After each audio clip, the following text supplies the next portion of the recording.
Hello everybody. Welcome to...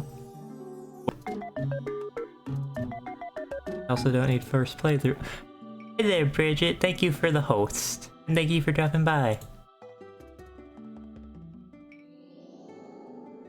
Maybe I should put a Wikihow reading. There we go. Thank you so much, Spirit. I completely forgot to do that. Mandatory cat jam period. The opening intro is very much a jam. And now, I have a water bottle with me. I don't usually have water with me when I stream. And I got the Wikihows open. There's probably like 20, 30 Wikihows here. We also have a new point reward, Uwu Talk. You can make me say something in Uwu Talk. And now let's see. Oh yeah, we can focus on a specific little organism here. What looks interesting? Why are there so many of this one? Maybe we should start a new pool. Totally random.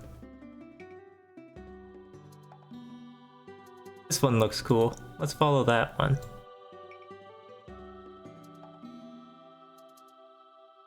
How do we follow a specific one again? Oh, pool, swimbot groups, selected swimbot. We're going to track this one for now. So let's get on to the reading. Your internet's being stinky? Aww. Oh, and fair warning, for this stream I have enabled my computer's built-in built-in network adapter, which is buggy, but it seems that after not using it for an extended period, it seems to work alright, but it does stop working again after a bit, so yeah. This stream might be long, so yeah. By the way, reward title if... Ooh. Wait. Ooh, Seep. I'll leave it for now. For now. And our very first Wikihow today, aiming for your Pokemon figure. Display the Pokemon figure carefully. Choose a good place for keeping the Pokemon on display where it is easily seen and enjoyed. There are some things to watch out for. These include: try to keep the figure at eye level so that it's easy to spot. Do not place in direct sunlight. Over time, this will fade the colors and may cause the materials to become brittle. Do not place the figure near direct heat. It may melt or become misshapen. Wait, how would a figure melt? The picture is a plushie. Choose a place where it won't be taken by younger siblings or pets. Younger children may play with it roughly, while pets may leave teeth and claw marks on it. I should create a prediction reward? Nah, we don't need that, but Quantum, if you feel like making a prediction, go ahead. I don't know what you would do a prediction for. Step 2. Keep the Pokemon figure clean. If the Pokemon figure gets dusty, simply wipe off the dust with a damp cleaning cloth or use a feather duster. If the Pokemon gets dirty, use a simple solution of warm soapy water and a soft dish sponge to wipe marks off of it. I like how this is supposed to be about figures, but all the pictures are of this Charizard plushie, and they're using a makeup brush to clean the Charizard plushie. It's like a brush that you would use to put blush on your face. If the figure gets a stain on it, work out what sort of stain it is, then look up a remedy for that type of stain on plastic/vinyl figures. Again, this is a plushie. What would the prediction be? I have no idea, Quantum. Can we do survive an encounter with an ostrich Wikihow later? I think I have that one in the lineup, fish. Step 3. Store the Pokemon properly. If you're not going to be displaying or playing with your Pokemon figure, keep it in a safe place out of harm's way. Put it inside of a container or a storage box, wrapped in tissue paper. Keep it away from sharp objects that might mark it.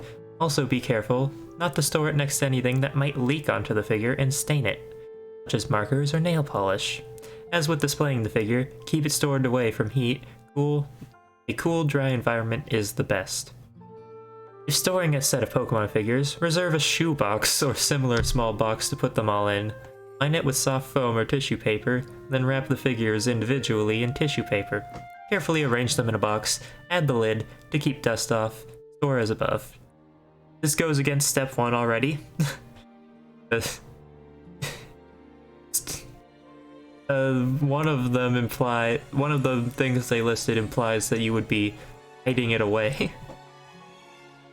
Yeah, you don't know what to put the gamble as? You got one? Oh boy, I hope it's fun. Okay, now they have the plushie next to a deck of Magic the Gathering cards.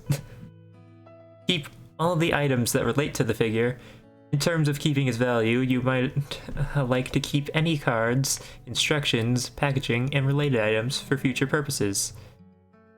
The figure isn't worth much now, but in 50 years' time, when there are less of them around, someone might be keen for a Pokemon figure with all of its related items. I am getting a spam call? No. Wait, there's a part 2 to this? Having fun with your Pokemon figure. This is in the same article, so I'm going to keep reading it. Make a house for your Pokemon figure. Build a little house from a box, a recycled plastic bottle, a yogurt bottle, or similar small items. Be sure to include windows, and a door, and some furniture inside, such as a bed for the Pokemon to sleep on. If you have more than one figure, make a village for them. I thought this was supposed to be for storing. This sounds more like a dollhouse. I like it. Oh my gosh, this picture. Hold up. I want to save this picture and just show it on stream if I can. We'll flip a coin for which one you choose. Nice. Big money, big money. This crab needs a new pair of shells. Okay, I'm going to show this picture on stream. No, not image slideshow. Image. Add image. Browse. Downloads. Okay, look at that. Look at this image. Build a house for your Pokemon to play in. Why is this on here? That's all. Thank you. Thank you for looking at the picture. Heads or tails, first one to say gets to choose. Greatest Pokemon house, I know, right? 2. Play battles with your Pokemon figure. If you, your friends, or family have any Pokemon figures, challenge them to a battle. Pick your Pokemon's moves to use in battle, acknowledging that there is a limit of 4 moves. A Pokemon can know at any one time, so choose wisely. Also match the moves with the types. A Kangaskhan can't know Razor Shell, for example.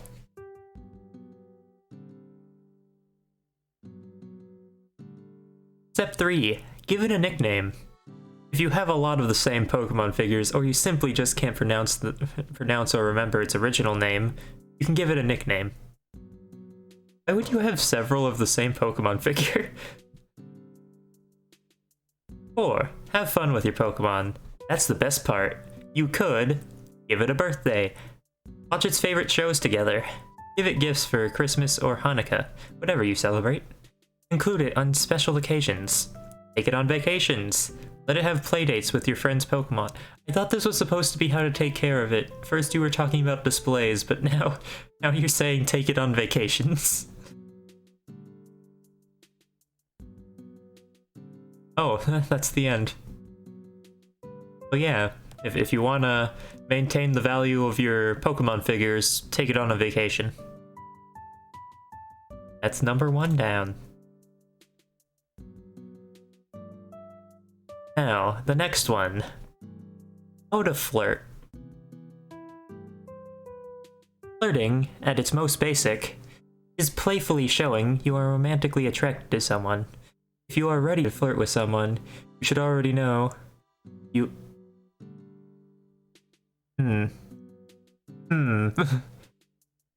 Skip over that part. It might seem nerve-wracking to start flirting and put yourself out there.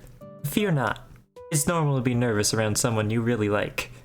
And there are ways to seem confident and pull off a successful flirtation.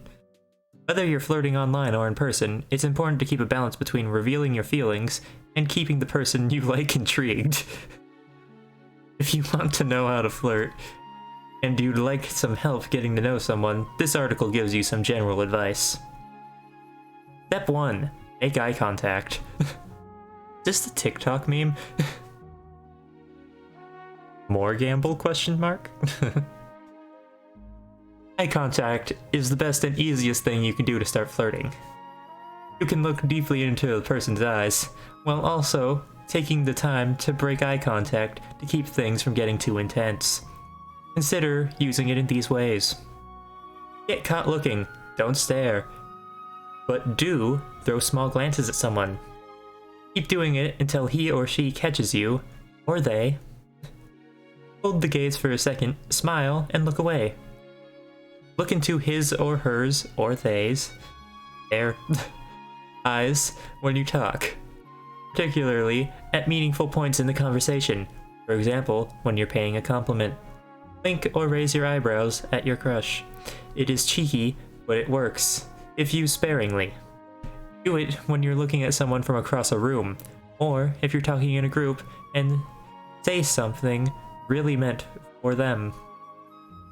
I'm just going to replace he or her with them. Girls can try looking at a guy, lowering your gaze, and looking up at the guy again through lowered lashes. Step 2. Smile. You'll probably smile automatically if you're talking with someone you like, but you can use your pearly whites to your advantage before the conversation even starts. You can even smile at the person when you pass them by in the halls, or just from across the room. You don't have to grin from ear to ear either. Just a simple, subtle smile will do the trick. Try these variations. Smile slowly. Smile when you make eye contact. Try smiling with your eyes, not just your mouth. After learning to flirt for camo? Lowering your gaze. Oh, that's a very cute emote, Bridget. I like it.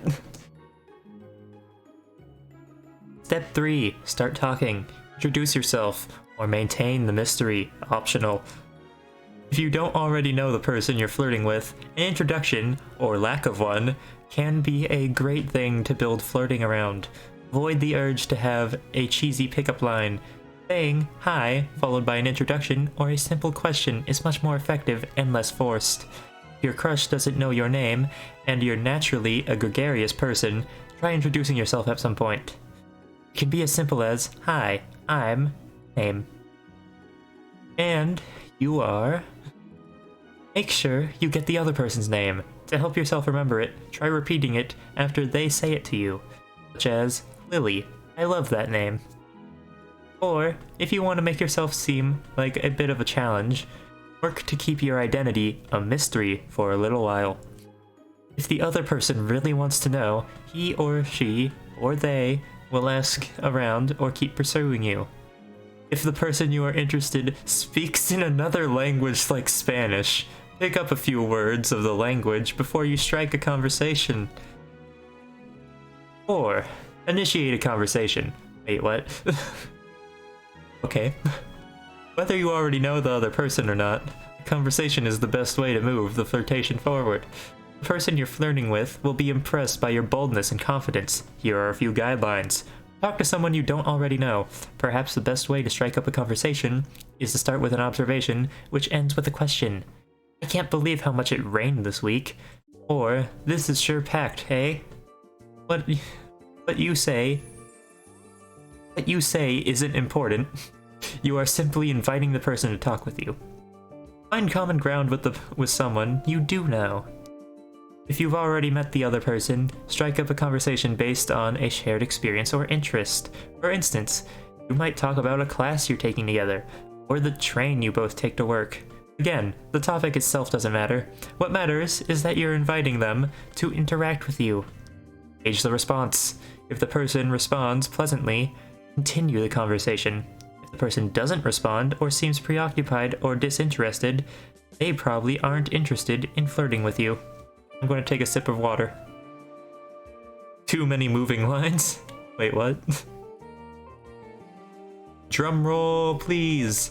And the winner is...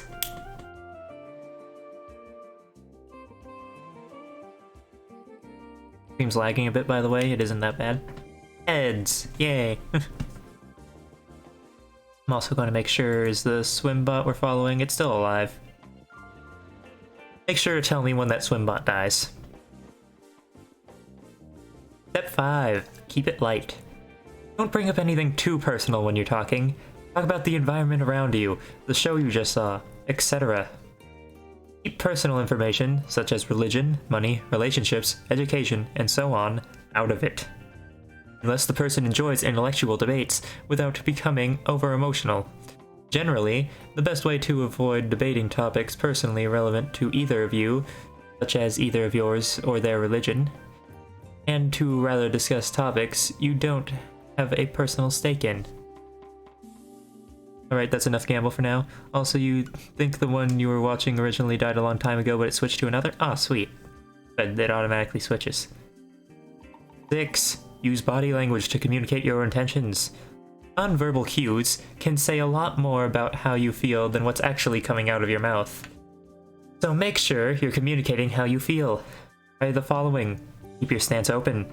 Don't cross your arms or legs. These are generally signs that you wish to isolate yourself from the other person. Turn your body towards the other person. Stand or sit so that you're facing the person you're flirting up.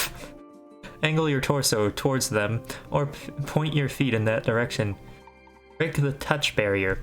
Casually initiate physical contact by touching them on the forearm as you talk, or by accidentally walking too close and brushing up against the other person. What's it called? When a show is like, don't do this. What do you call that? Whatever. Just as a note, don't touch people like that. Don't. Play with your hair, girls. Playing with your hair is usually a sign of nervousness, which is a good thing if you like the other person. You want them to know you're nervous because it means you're interested. Consciously communicate this. Slowly twirl a strand of hair around your finger as you talk. 7. Break the touch barrier. Warning, do not do this. First few times you touch your crush, be careful not to trap them. Depending on the area, the contact should be long enough to be more than accidental, but no more. Should be long enough to be more than accidental, but no more. Okay. Avoid grasping a hand or arm, and instead try gestures, such as brushing an imaginary speck of dirt off their arm, or accidentally touching feet or knees without pulling away. All of the touches can be rejected without humiliation or offense. So if your crush is not ready for that kind of contact, you will not be forcing them to reject you entirely. Okay, so yeah, don't do that to a person unless you know they're okay with that, because some people really don't like being touched. It's really uncomfortable. Step 8. Compliment the other person early in the conversation. It might seem too forward, but letting them know you're interested in dating before a solid friendship begins is the easiest way to detour around the friend zone. Get confident, and don't let the opportunity slip by. You never know when you'll get another one. Here are some techniques to try. Maintain eye contact while you're complimenting. Looking away might accidentally make you seem insincere. Lower the tone and volume of your voice slightly. Giving a compliment in a slightly lower register than your usual speaking voice makes it seem intimate and sexy. Plus, it might also coax the other person to come closer to hear you. Use your crush's other interests to your advantage. If you know this person is dating or interested in someone else, you can use this to your advantage in a compliment. That... No. Try weaving the compliment into the conversation. For instance, if the person you like is talking about how they had a terrible day, you could say something like, I hate seeing someone as beautiful as you feel so unhappy. What can I do to help? Be careful about complimenting looks. A girl might like it if you notice her eyes, but she might label you as creepy if you say she has a nice figure too soon. You might be labeled as creepy if you say that at all. That's weird. Play it safe and stick to these physical features. Eyes, smile, lips, hair, hands. Disclaimer. Yes, disclaimer, that's the word. Thank you, Spirit. Crafter says no touch. Thanks, Spirit. Step 9. Keep your interactions short and sweet. Remember that the key to creating demand is making supplies scarce. So try to limit your interactions with the object of your flirtations. Don't talk to them every single day. Make it a special event and save it for a few times a week. This is so stupid. Don't let conversations drag on for more than 5 or 10 minutes. The longer they go, the higher your odds of running into awkward silence. Let the other person come to you after you've put in the work of starting up the interaction and sparking an interest. Hold back a bit and see if they seek you out for an interaction. This can be a good way to gauge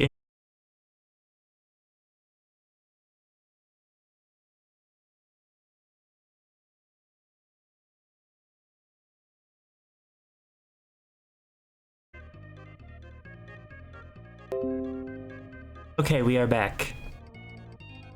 Yeah, that was the internal network adapter failing. So I just plugged in the external one. Real quick. I mostly did this so that I could make sure that the external one kept a little cool during stream. So, as we were on, step 10. Ask if the other person has plans at a later date. For instance, you might say, so, what are you up to on Saturday night? Try to keep this an open question instead of one that requires a yes or no answer. You'll get more information that way. Don't ask someone what they're doing tonight or even tomorrow. Try to schedule the date a few days out so that you don't come off as overly desperate. Okay. You'll get more information that way.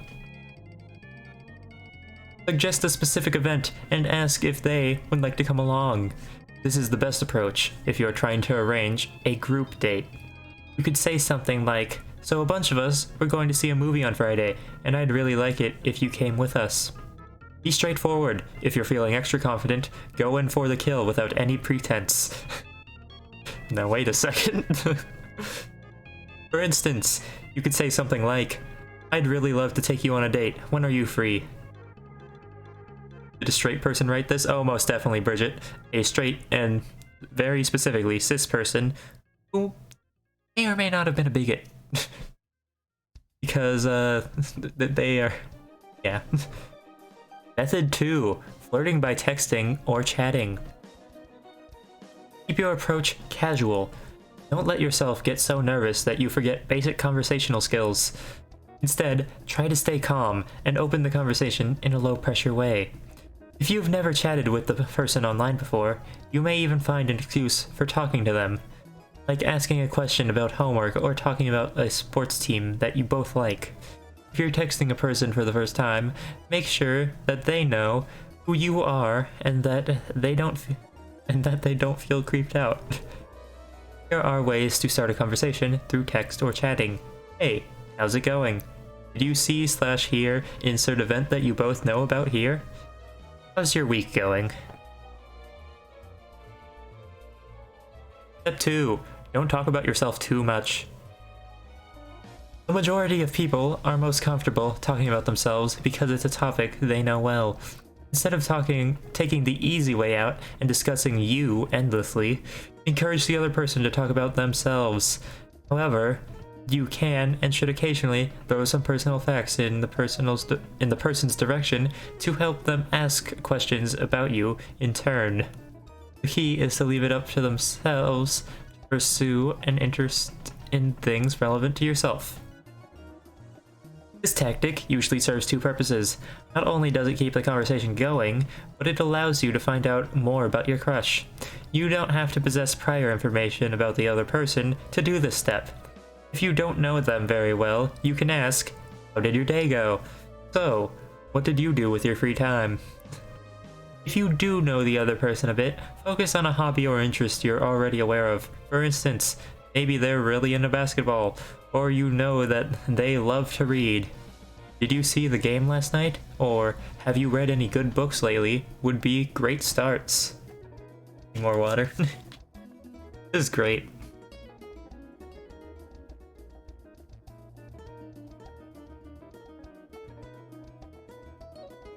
3. Know when to press for more information. You can keep the discussion lively and interesting without probing too deeply on personal topics. For instance, asking your crush what exactly they like about running cross-country would be a great idea. Asking them for more details of family relationships or close friendships would be too much too soon.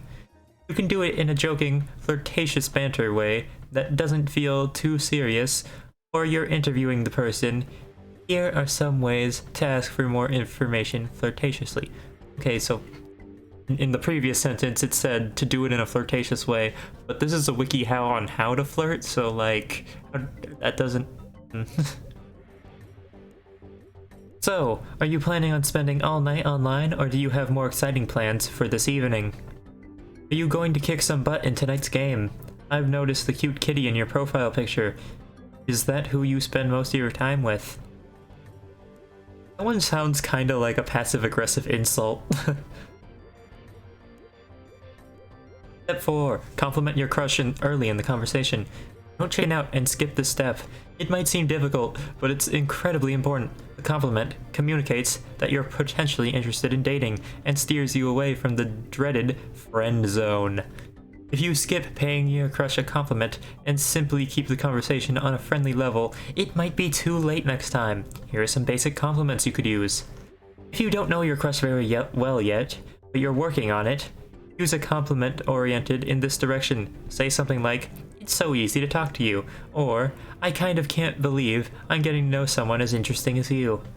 Try weaving the compliment into the conversation. For instance, if the person you like is talking about how they had a terrible day, you could say something like, "I hate seeing someone as beautiful as you so unhappy. What can I do to help?" They already used that one.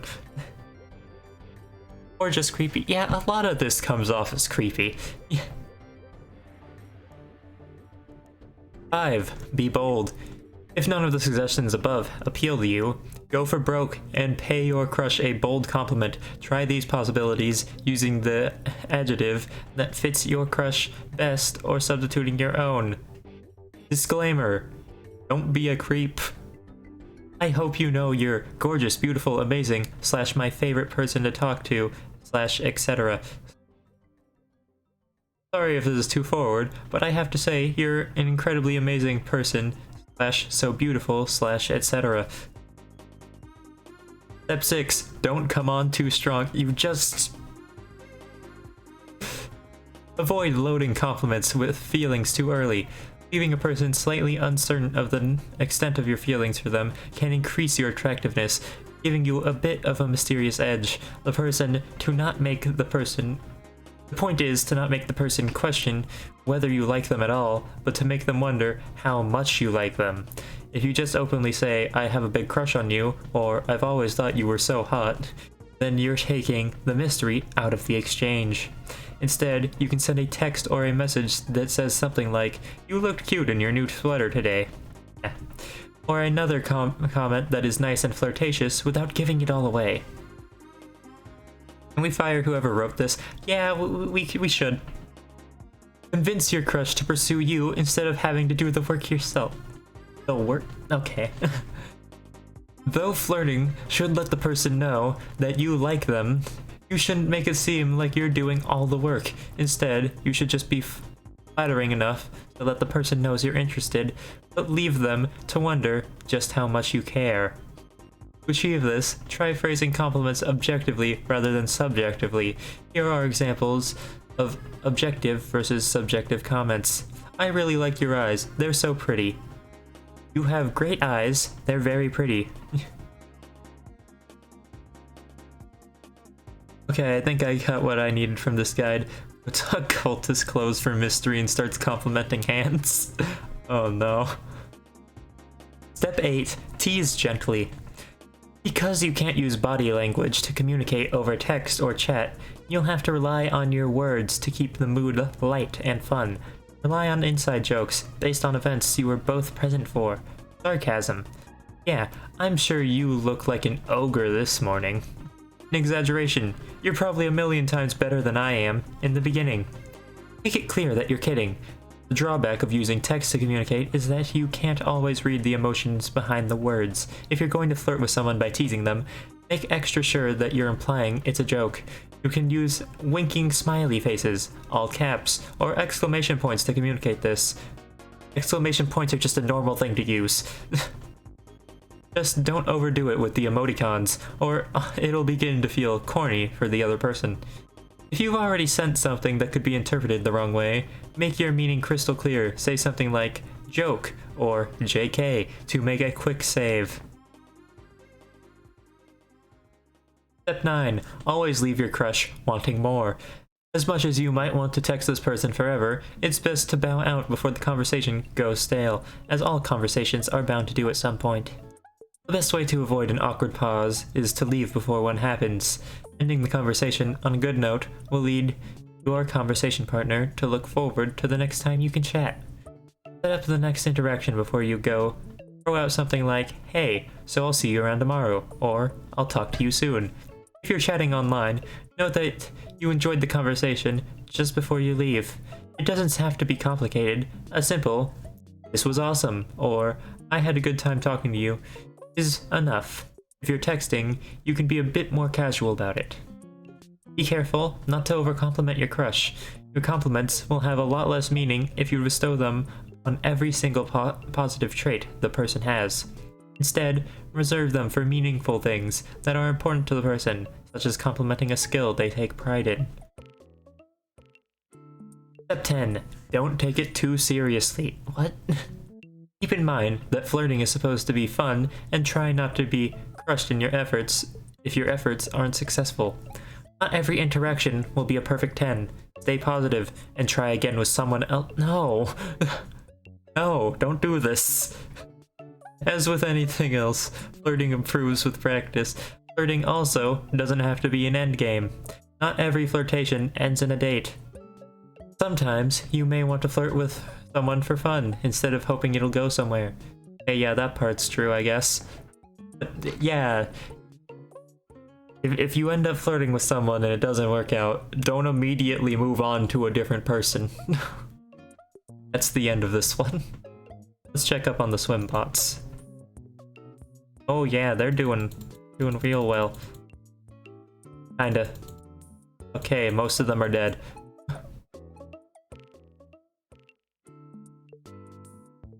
So let's have some fun doing a bit of evolution mix-up, as it seems that these ones have completely taken over the gene pool. Eek. No, not that. Ooh.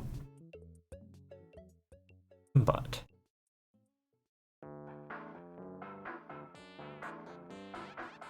Random. What was the button that had to be in tweak? I want to make some random ones to add more stuff to the gene pool. Food, growth delay, set to default. I know there was like a zap button that you just clicked on something and they would zap. There we go. Swimbot zap. Zap. And let's zap one around here. Zap. I want to add some more stuff to the gene pool, of course. Make things interesting. Some of the straight and cis people are weird. Yeah. Now, to the next Wikihow. Boop. How to legally detain a shoplifter. Shoplifting causes retail losses of billions of dollars each year in the United States. Therefore, it is understandable that merchants may wish to detain shoplifters and pursue legal action against them. However, the laws surrounding shoplifting can be tricky. It is very important that you avoid accusing someone without valid proof, or handle their detention in an unreasonable manner. Otherwise, you could face charges yourself. This article outlines the best practices for spotting, stopping, and legally detaining a shoplifter. Step 1. Look for signs that somebody is about to shoplift. Keep in mind that you cannot detain someone whom you think has shoplifted. You must visually see them, hide the merchandise on their shelf or in their belongings before you can accuse them. The person must attempt to leave without paying. You can watch shoplifters from the floor, in person, or catch them via security cameras. Spot a potential shoplifter with the following signs. Suspect is looking around them to see what other customers or store employees are doing. There are some benefits to using a security camera. Not only do you watch the shoplifter via an obstructed view, and you watch their attempted crime. It's not a crime until they try to leave without paying. From the beginning to end, you also have the entire incident on videotape. Just joined back in, what topic are we talking about? Catching shoplifters legally. Yep. Step 2. Watch the suspect constantly. Once you start to suspect that a customer may be about to shoplift, it is essential that you keep a watchful eye on them at all times, even if you have to follow them around the store. You must actually see the suspect select the merchandise and attempt to walk out without paying with your own 2 eyes. Concealing merchandise is not a crime. It is only considered shoplifting if the person attempts to leave with merchandise without paying. Wait until the suspect exits the store. Before you can legally detain a shoplifter, you must see them conceal the merchandise. Watch them the entire time to make sure they don't dump the merchandise, and wait for them to exit the store with merchandise still concealed on them or in their personal belongings. Does anyone else get worried wearing a backpack in stores because someone might think you're shoplifting? Yeah. Yeah, that is something a lot of people actually worry about, I'm pretty sure. It is necessary to wait until the shoplifter is outside the store to disqualify the excuse that they intended to pay. If they bypass the register and the merchandise is not paid for, or they exit the store, depending upon the store layout, not all cash registers are near the exit. This is when you can stop them. You must be particularly careful in stores where merchandise is displayed outside the storefront, as shoplifters can use the excuse that they are still shopping and intend to return inside to pay.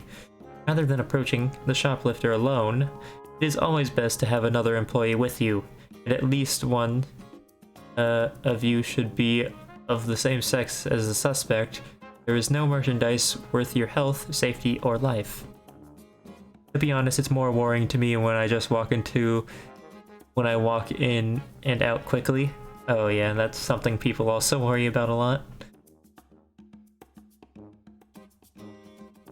Part 2. Detaining a shoplifter. Step 1. Approach the shoplifter calmly. Outside the store, approach the shoplifter calmly from the front if possible. Once you have stopped the shoplifter, whether it be in the mall or in the parking lot, identify yourself as a store detective or loss prevention associate. There are several titles. And firmly, yet calmly, advise the shoplifter that you have witnessed them hide merchandise which was not paid for, and that you need to have them come back into the store with you. Again, here is where the visual aspect is very crucial. Tell the shoplifter where they hid the merchandise and exactly what merchandise they have stolen. This will let them know that you have been watching them the entire time, and to argue or dispute this fact is pointless. It bolsters your professionalism as well. I'll take a quick sip.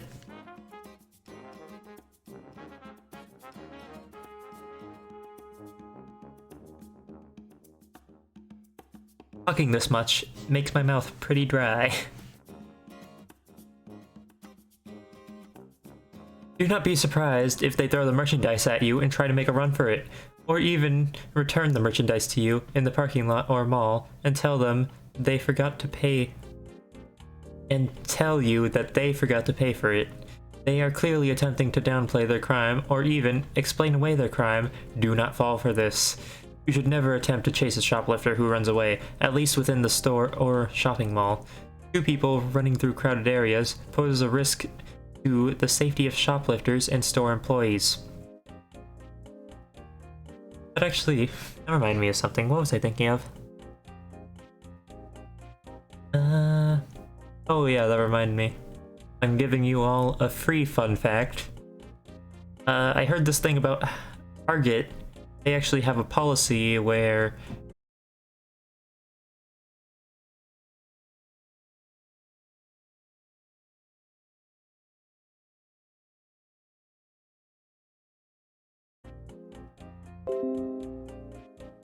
oh, I don't know what happened there. It reconnected immediately. I didn't even do anything. That might something to do with... Hold up, let me check. I'm pretty sure I disabled the native network adapter, which should stop the problems that it would normally pose, but Stream lag before hearing the fact. Oh, so Target employees, they're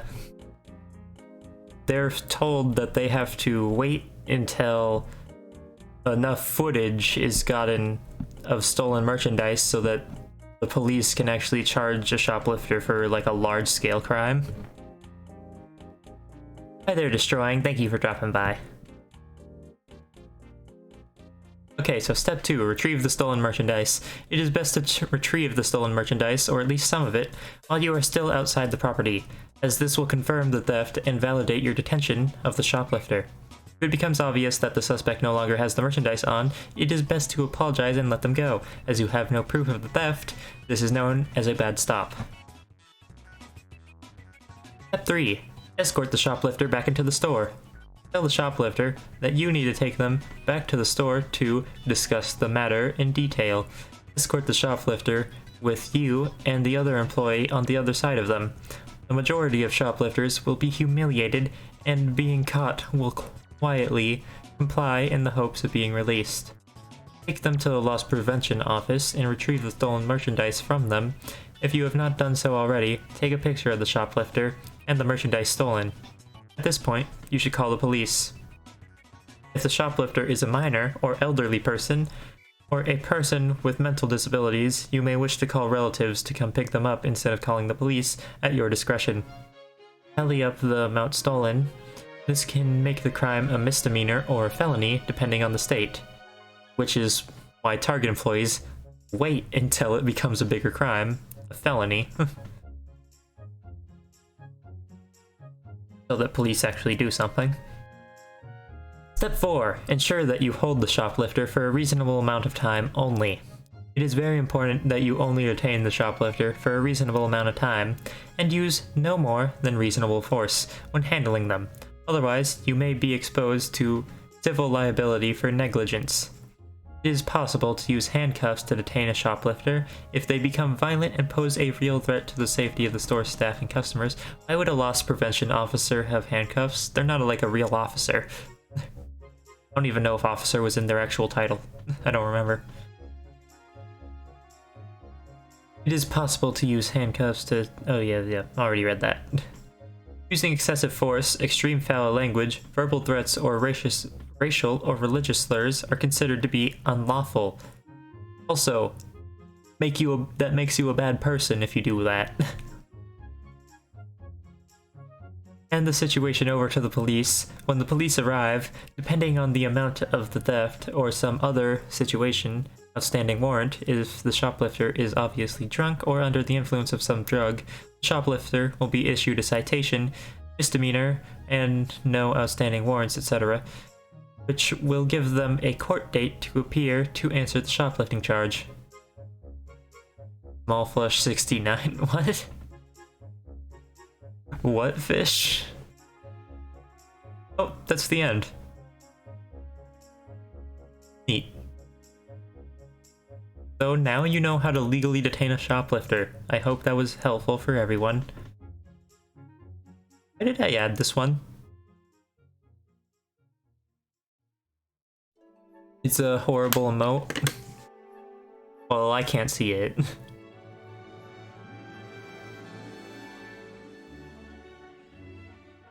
Unless it's on the stream chat. No, it is not. Why did I add this one? How to spy legally.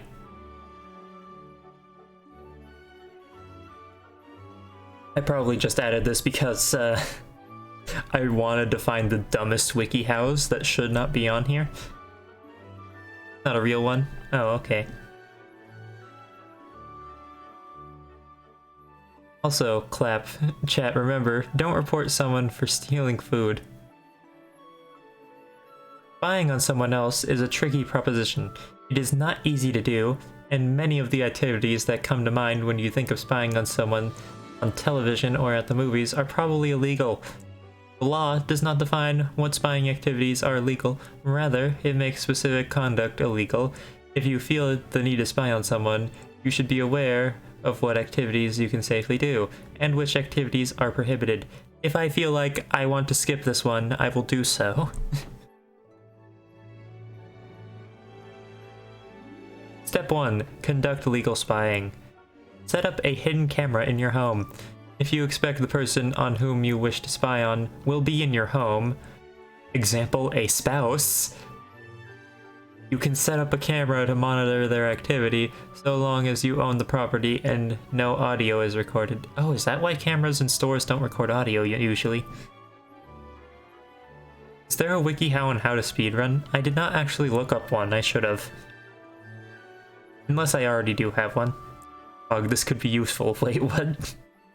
Yeah, if they're your spouse, even if you own the property, their name is written on the property too, so that's an invasion of privacy. This area of the law is still evolving, so it is best to inform anyone who enters your home that they may be subject to recording or monitoring. Giving this notice will greatly improve your case should you ever be taken to court for an alleged invasion of privacy. Okay, yeah, I guess that avoids it. Step 2. Place a GPS tracker in your vehicle. While the law is not fully defined when it comes to using GPS tracking devices, it is probably legal to place a GPS device on a vehicle you own. It is probably legal. I thought this was a WikiHow on how to do this legally.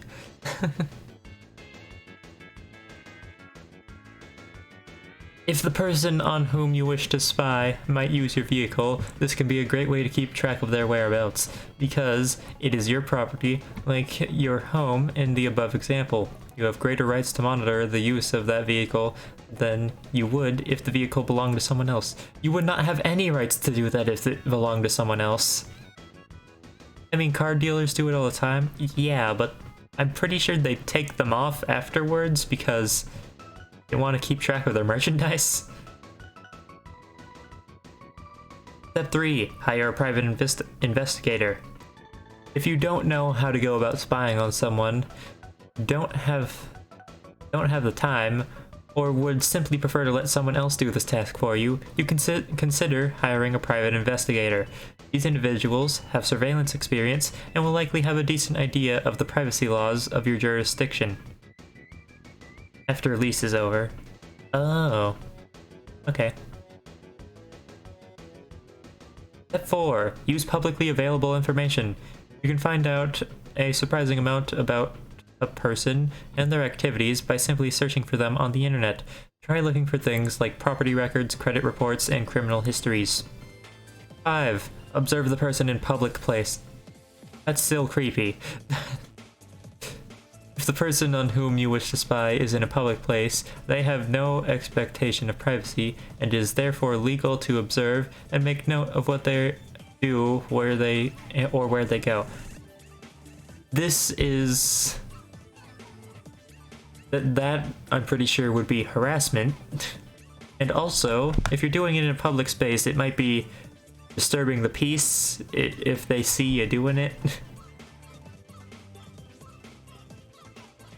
Try to limit your surveillance tools to your own eyes and ears. The use of any other device when the subject is in a public place could be problematic in the eyes of the law. Step 6. Check the person's social media trail. While accessing the password-protected social media accounts of others is illegal, simply reviewing the information someone has posted publicly is perfectly legal. That is true. These days, people tend to document much of their lives by uploading pictures or posting status updates on a variety of websites. You can learn a lot of information about a person by checking to see where they are posting from, when they are posting, and what they are posting. Then this is why we have the block button on pretty much every social media.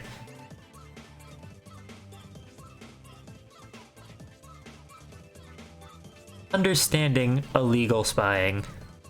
Step 1. Use cameras only to protect your personal property. That one's pretty simple, yeah. Hi there, Camo. Cutie. Thank you for dropping by. Step 2. Never install any monitoring or surveillance software on someone else's phone or computer. It is illegal to use this type of software, commonly referred to as spyware, to spy on someone else via their phone or computer, while the sale of this software is legal because the companies that offer these products include a disclaimer in the license agreement that their product is to be used only for legal purposes. You will be legally responsible if you use them in a manner that violates federal, state, or local law. Is there a wiki on how to not trip every step you take? Doubt it. Man, is this more Mario Kart? I love this. By the way, I downloaded some music. Legally.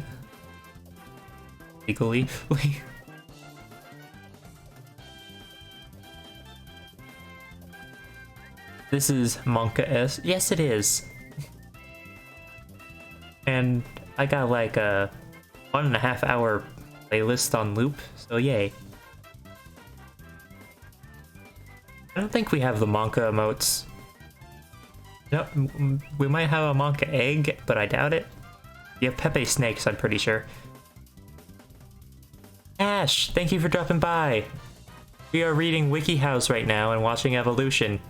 Right now, the Wikihow is spying legally, and we are on part 2, understanding illegal spying. Step 3. Access someone else's computer or phone only if you have that person's consent.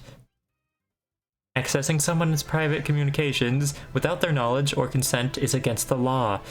Federal law prohibits intentional, unauthorized use or access of this type of information. We have Monka S? Oh, neat. That might be a default on BTTV. We were looking up WikiHow and the first autocomplete in Google was how to breathe, and the first link was 12 ways to breathe. The use of an improperly obtained password is also illegal. Step 4. Never pretend to be someone else in order to obtain information about that person.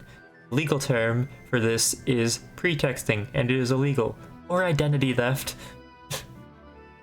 Or impersonation. You cannot call a cell phone company, hotel, bank, credit card company, etc. pretending to be someone other than yourself in order to acquire personal information about another person. How many views? Wait, do you mean for this WikiHow? I don't know if they actually list views. Or if you meant the how to breathe one.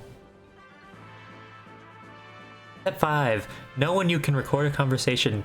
If all the people involved in a conversation consenting to its recording are consent to its recording, okay.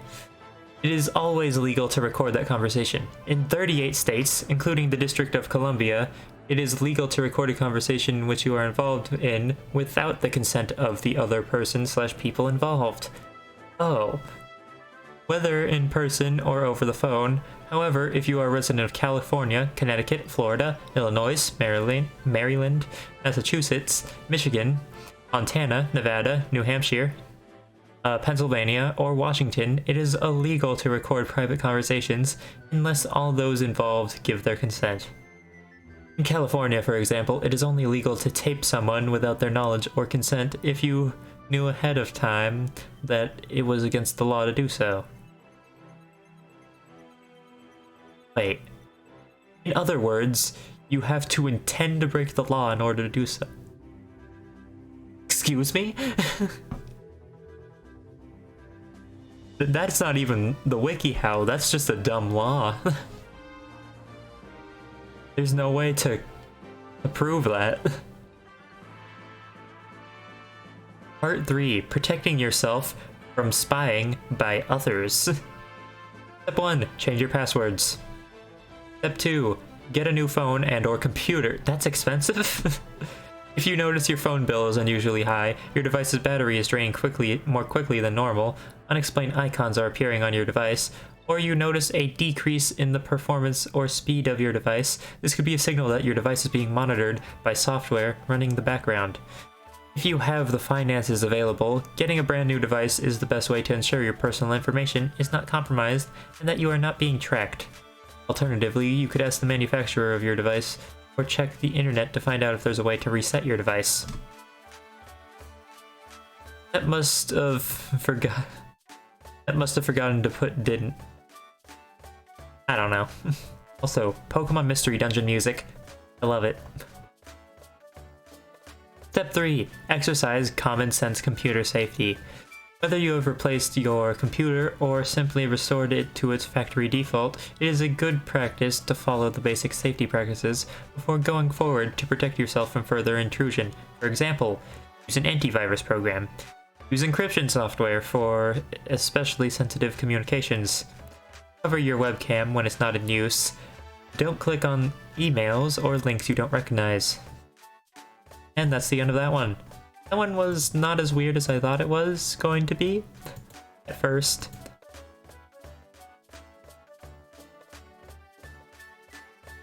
Oh, this is a good one. I need to take a drink of water.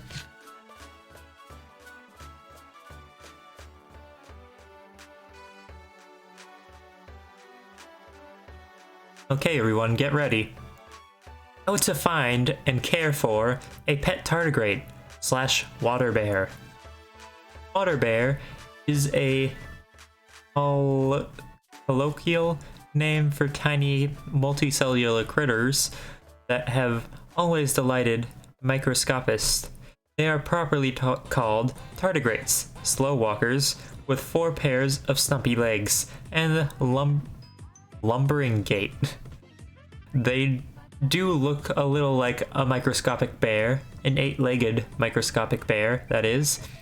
Tardigrades live in more places on Earth than humans do, so practically any handful of water has a chance of containing some. The easiest way to find them and care for them, however, is to look in scraps of wet moss. I don't know how you would... Step 1. Learning about tardigrades. These critters may be microscopic, but they are very cool.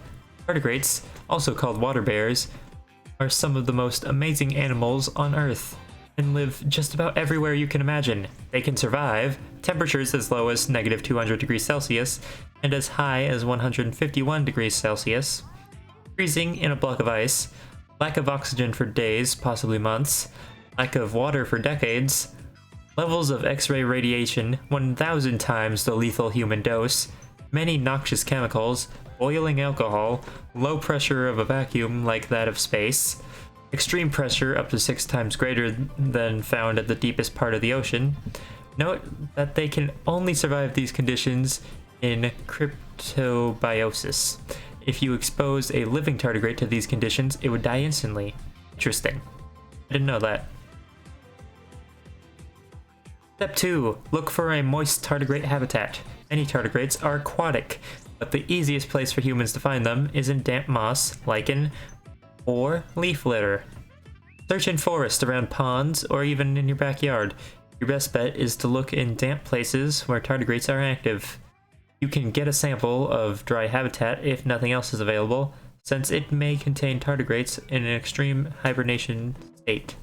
Cryptobiosis, waiting for water to rejuvenate them. Step 3. Collect a sample of the moss or lichen with tweezers. Put the sample in a paper bag or envelope so it can dry out a little. A plastic bag will trap the water and encourage mold to grow, which will block your view of the animals. You can take samples of several different kinds of moss, lichen, or leaf litter to see whether tardigrades like one more than the other.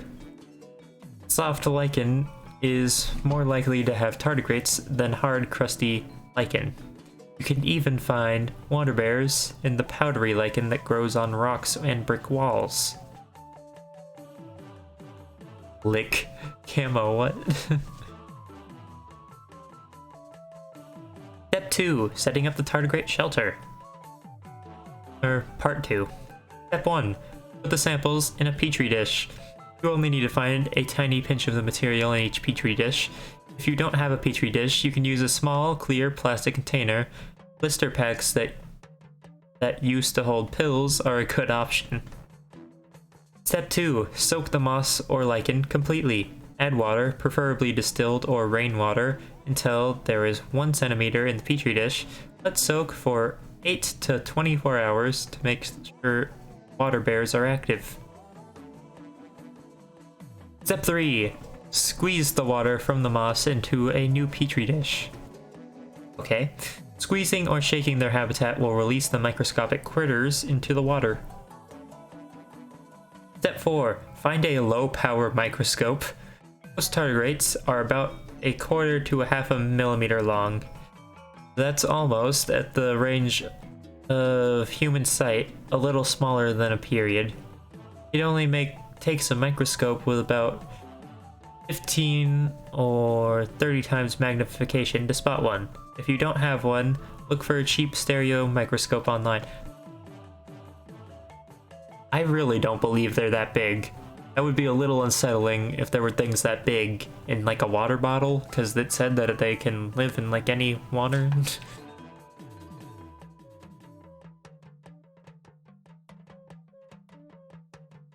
I say as I'm taking another drink of water. Step 5. Look for tardigrades. Set the microscope up over the petri dish and focus it on the moss. It helps to shine a powerful flashlight horizontally through the side of the petri dish. This will make the tardigrades and other creatures glow white. Look for an animal with 4 pairs of stubby legs, waving and grasping in slow motion to move its blobby body. The last pair of legs faces backwards, so you might mistake it for a tail or the end of its body. It's probably like the biggest one ever recorded or something. Yeah, I'd imagine. Part 3. Caring for the tardigrades.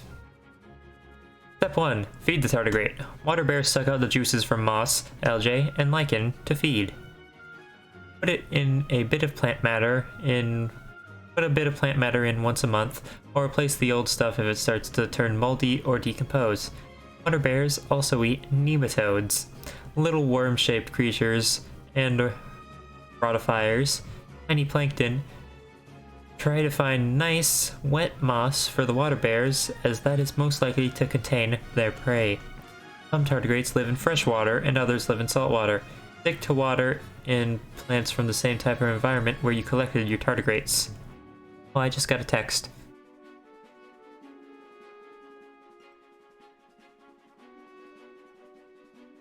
It's not immediate. Step 2. Replace the water in the petri dish once it dries out. Tardigrades will usually survive in a dry state, but it's not guaranteed to be nice.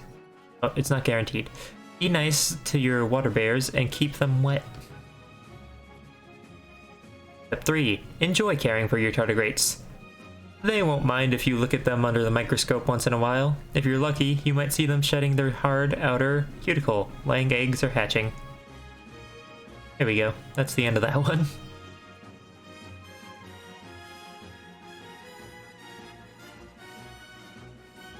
Here's a good one too.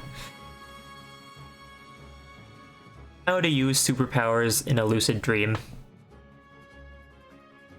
Part 1. Having a lucid dream.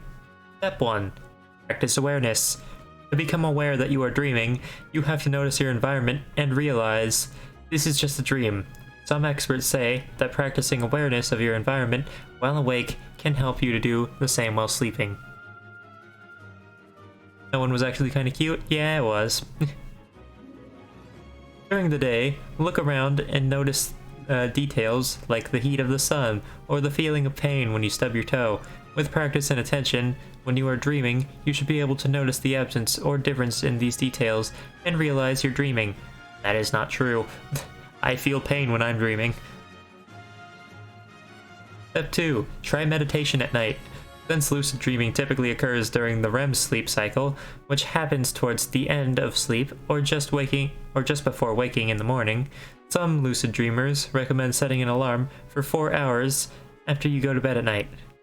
And then, when you wake up, practicing meditation to enter a lucid dream state. Turn off your alarm, but try to stay as asleep as possible. Concentrate on the darkness of the back of your eyelids and on your intent to enter a dream state in which you are in control. Think about what you might want to dream about. Step 3. Try safe supplements. Some lucid dreamers use herbal supplements like choline or galantamine to induce a lucid dreaming state. These don't work for everyone, and sometimes can have adverse reactions like sleep paralysis, which is a state in which you are awake but cannot move. That's not exactly what that is, but sure. If this happens, stay calm and relax. If you are frightened, it only gets worse. Step 4. Be careful as you learn. The definition of lucid dreaming is known that you are dreaming, but since lucid dreams typically feel very real, it's a very good idea to test whether you are dreaming before trying dangerous things like eating fire or jumping off of buildings. I thought I was about to just say something stupid like, beware of, what was his name? Pretty sure his name was Freddy from Nightmare on Elm Street. Or something.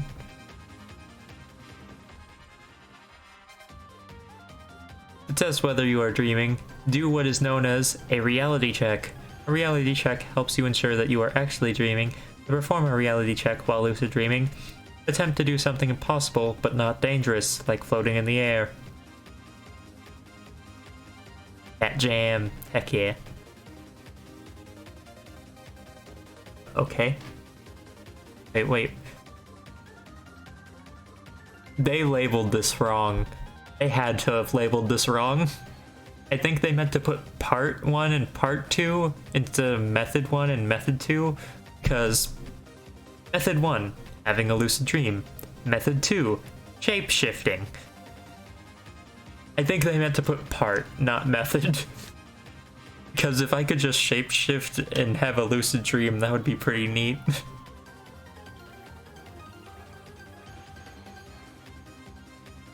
Okay, let's get into part 2. Step 1. Choose what you want to be. You have to clearly have a goal in mind so that you can focus on it.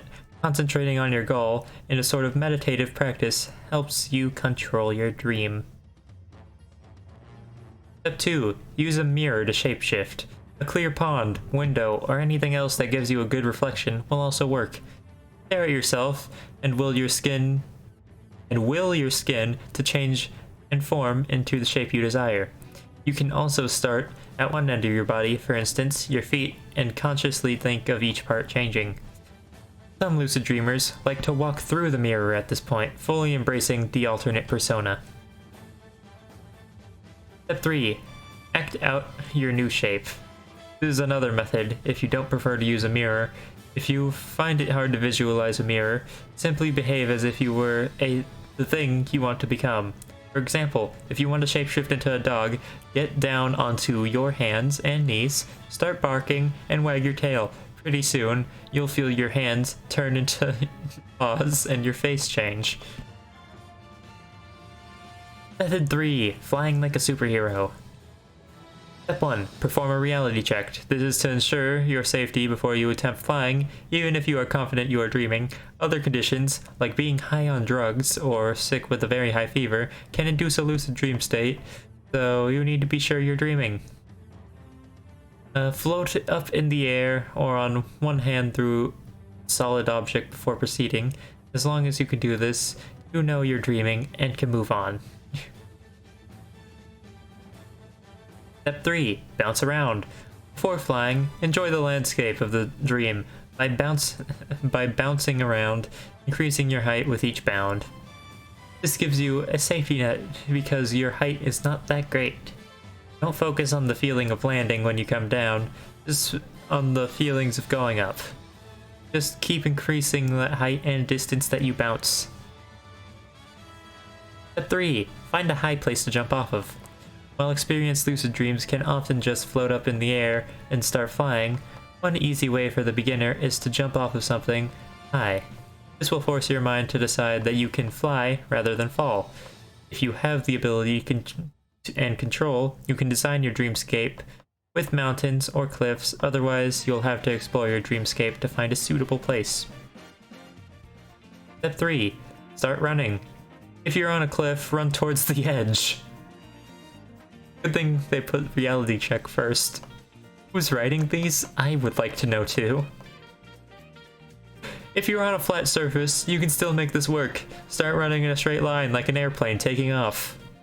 When you reach the edge or decide you are ready, jump into flight like Superman. It helps you make it seem as realistic as possible. So put your arms out and point your toes behind you. Step 5. Focus on details.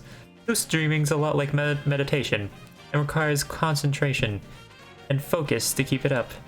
To keep yourself in flight, focus on the feeling of the air in your hair and the sensations of flying. If you start to lose altitude, aim your body up and surge upwards, imagining a rocket propulsion coming from your toes. Fever dreams suck though.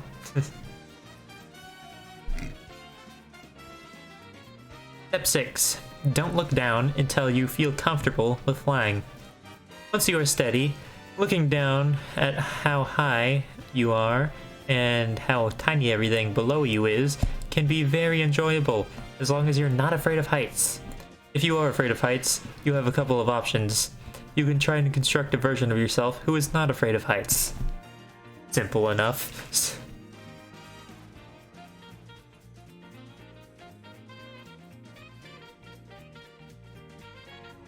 I am drinking much more water than I normally ever would.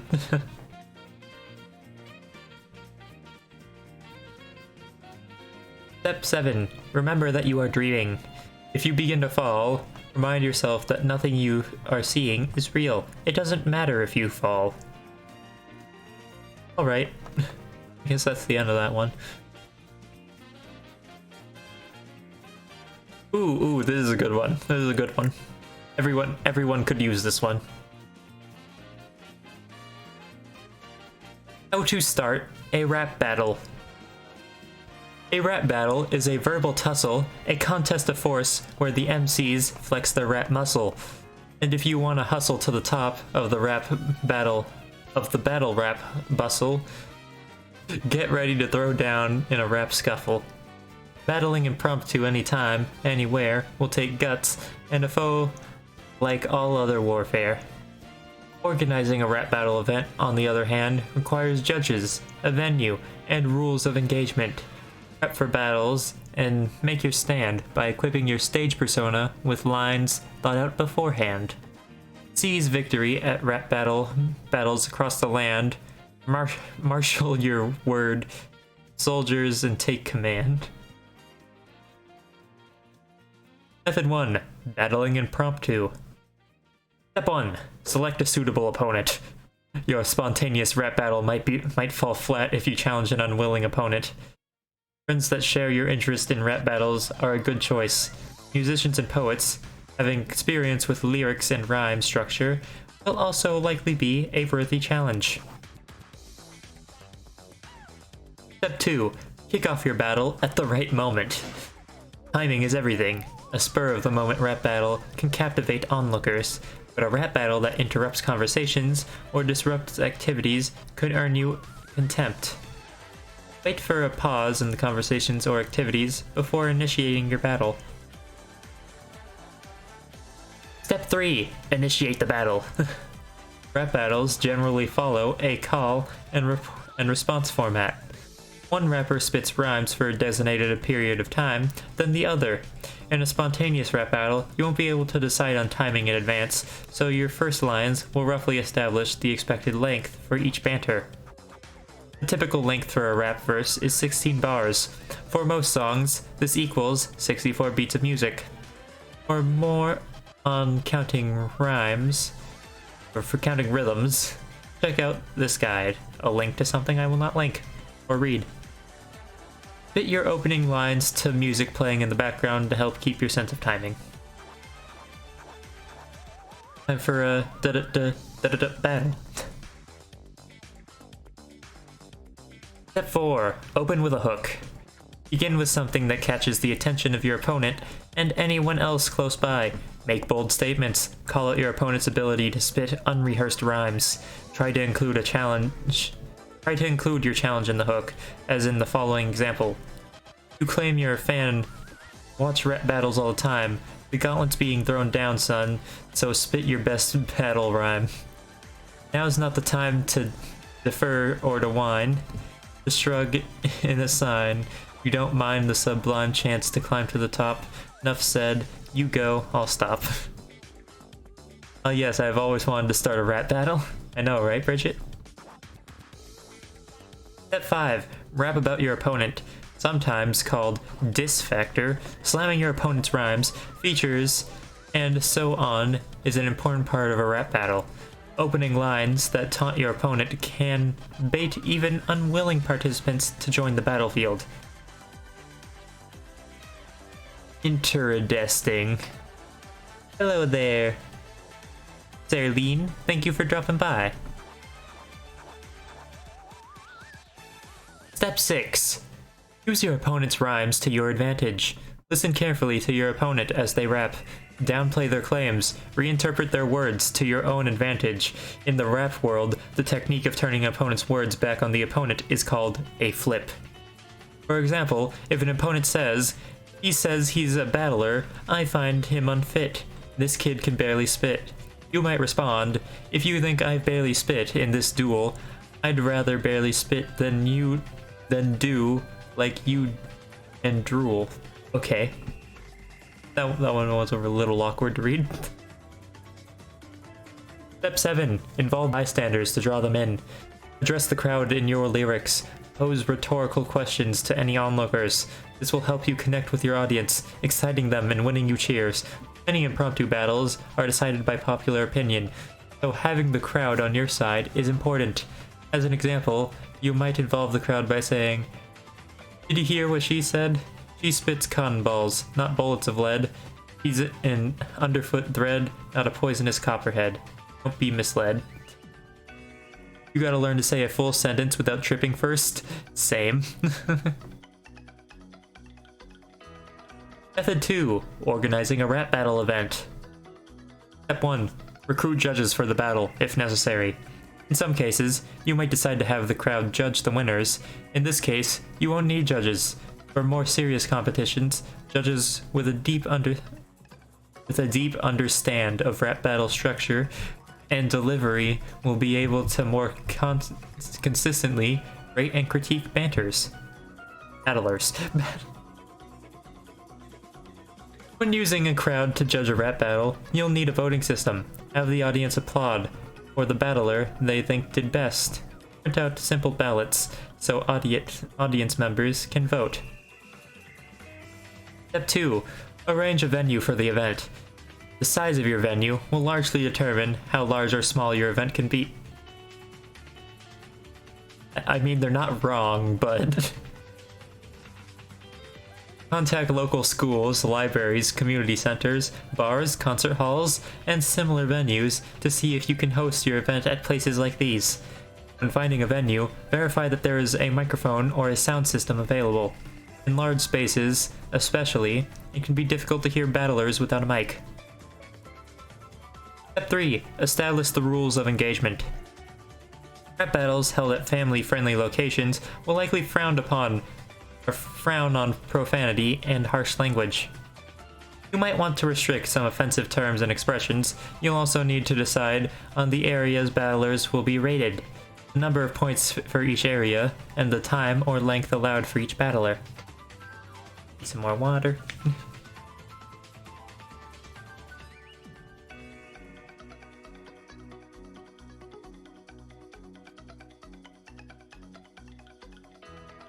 Rap is generally divided into 3 main areas, which can be used for judging battlers. These areas are content, flow, rhythm, rhyme, and cadence, and delivery.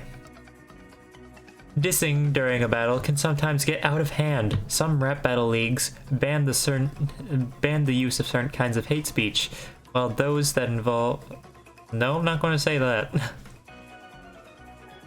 You're cute, blah blah blah, I play the flute. No, you.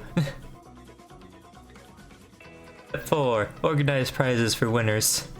Offer to advertise for a local business at your event in exchange for a prize donation. Inquire about potential donations or fundraising opportunities with literature or hip-hop professors at a local university. Hold your own fundraiser. Step 5. Advertise for the battle. Make and put up flyers at local grocery stores, community centers, and schools. Spread the word on social media and battle rap message boards. Large crowds add excitement to rap battles. Target areas that amateur rappers and live performers frequent, like at bars or clubs that host live music and venues that have hosted rap battles previously. Work. Step 3. Prepping for the battle. Step 1. Adopt a stage persona. This is an effective way to protect yourself from being offended during the rap battle. Even veteran battle rappers sometimes feel the sting of a well-spoken burn. Come up with a separate identity and practice rapping with this persona. Stay true to this persona on stage. The persona will adopt and depend on your personality and preferences. You might take on the character of a light-hearted jokester, a sarcastic trash talker, a gangster from the streets, or others. Step 2. Write potential lyrics before the battle. A pre-thought line can save you if your mind blanks while freestyling. These lines can also buy you time while you think of the right responses to something an opponent has said. Prepare more material than necessary. If you get called out after a strong showing, you may end up needing more material than you planned. Step 3. Anticipate the attacks of your opponents. Unless the rules state otherwise, your opponent can use anything against you in a rap battle. This includes your appearance, sense of style, or subjects you rap about. Identify likely areas that will be used against you and think up counters for these. For example, if you have a large nose, you might deflect this if used against you, saying, "He mocks my nose, but you don't need a trunk." I'm not reading the rest of that. In a rap battle, you should expect your opponents to diss you at some point. Try not to take these too seriously. Focus on your flow, outspit your opponent, and win the battle. Step 4. Add variety to your rhymes. Using the same rhyme structure during a rap battle will make your performance repetitive and less interesting. Try out different rhyming structure to see what works best for you. Rhyme structure is often represented using letters for each line. Same letter lines rhyme as in the following common rhyme patterns. A boy named Sue, rhyme scheme A A B C C B.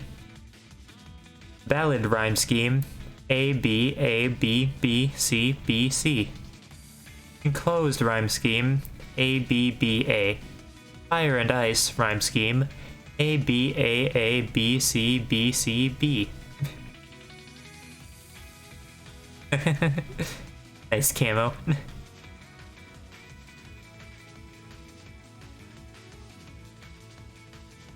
Oh, that reminded me of the one where it's The way that he says ooh woo. It reminded me of that one. And then just a reminder to everyone else too. We do have the ooh woo redeem.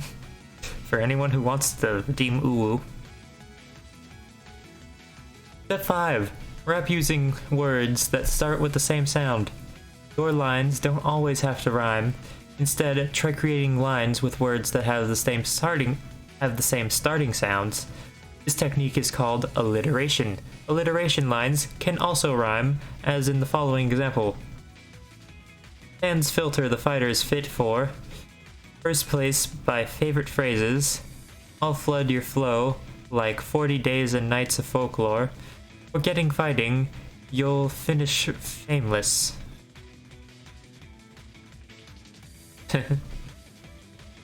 Step 6. Master freestyling. Practice coming up with new and interesting raps on the spot. Rap along to ambient music throughout the day to sharpen your skills. Write down catchy lines you come up with so you don't forget them. Be persistent with your freestyle practice. It may take some time before you find your flow and can smoothly spit without stopping. Natural freestyling talent is rare. Don't feel bad if you stutter or come up with nonsense lines when practicing. Once you can speak fluidly, without pausing, I cannot do that clearly, you can work on improving content. Step 7. Join a local rap battle league. The more you practice battle rapping, the more your skills will improve. Local rap battle leagues can be found in many cities. Search for these online with a keyword for something like rap battle leagues near me. It's weird how in this they kept saying battle rapping instead of rap battling. But anyways, that's the end of that one.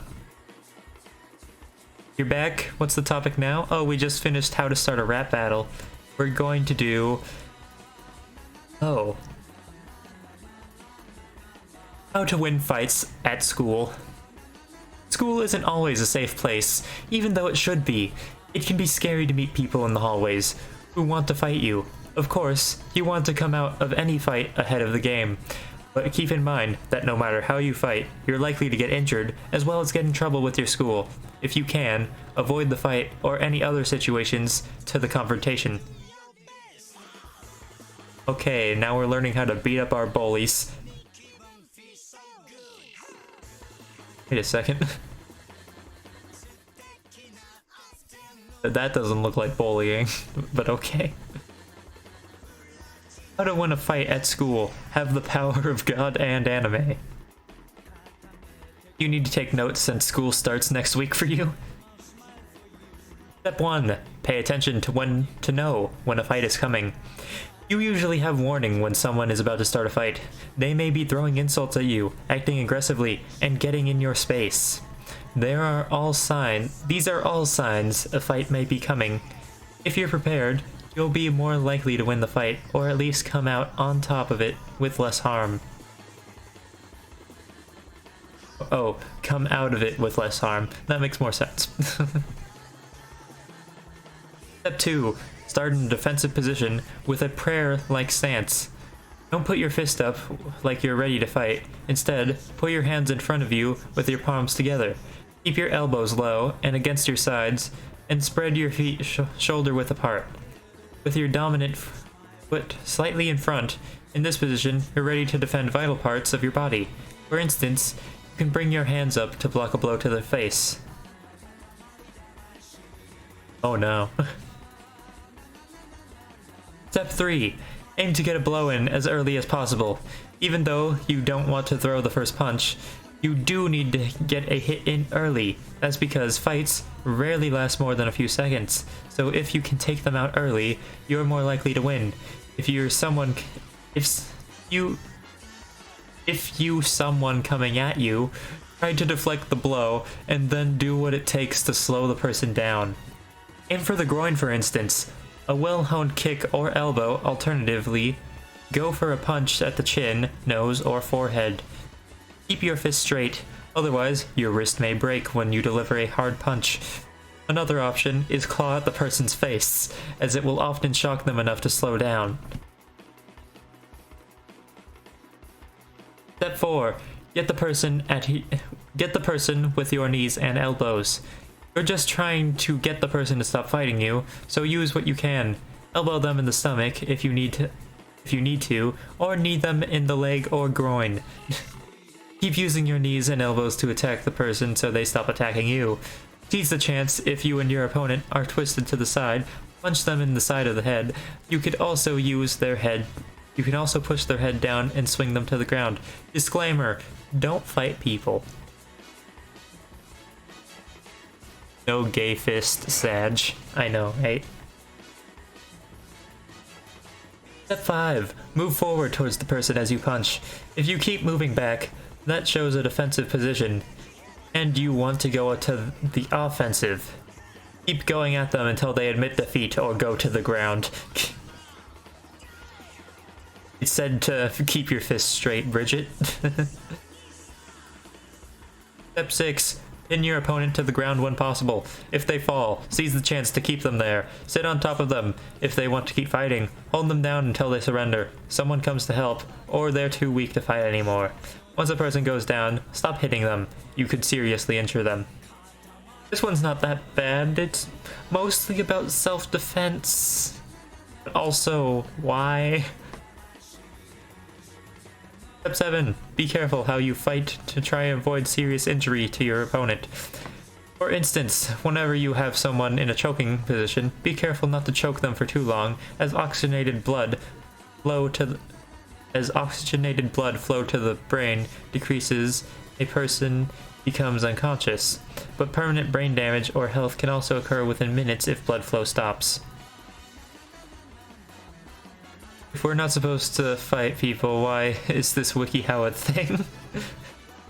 Bye, fish. See you later.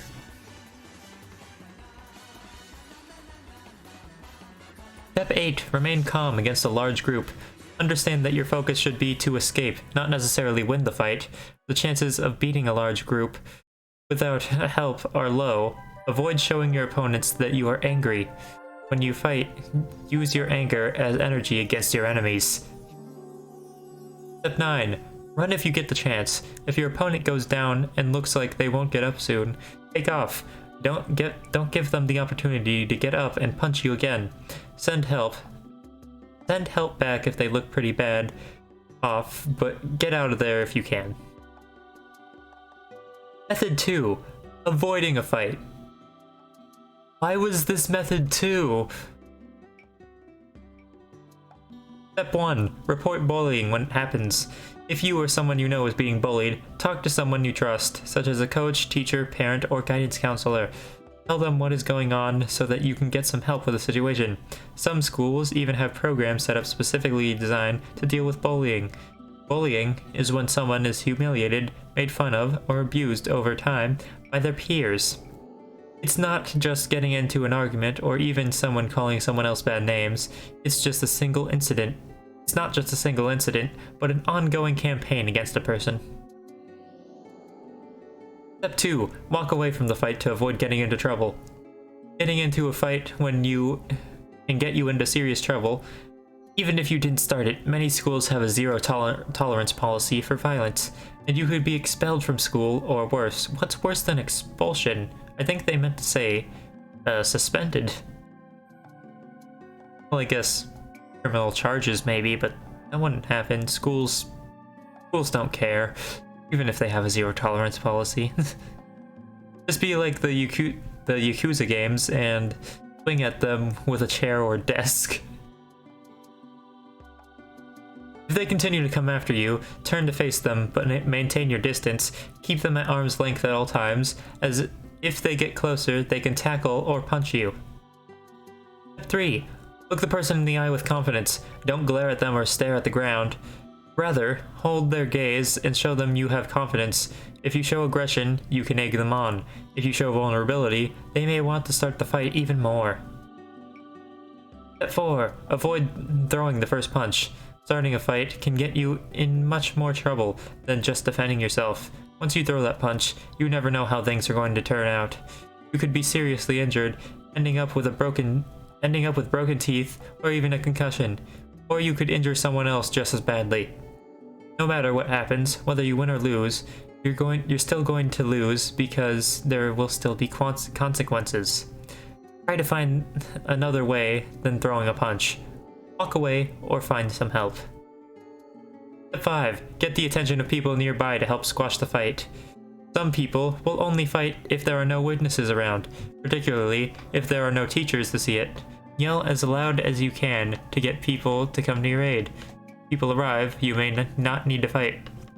That's not that's not true, because people will definitely gather around a fight just to watch, and most importantly, they'll circle around you so that you can't leave the fight.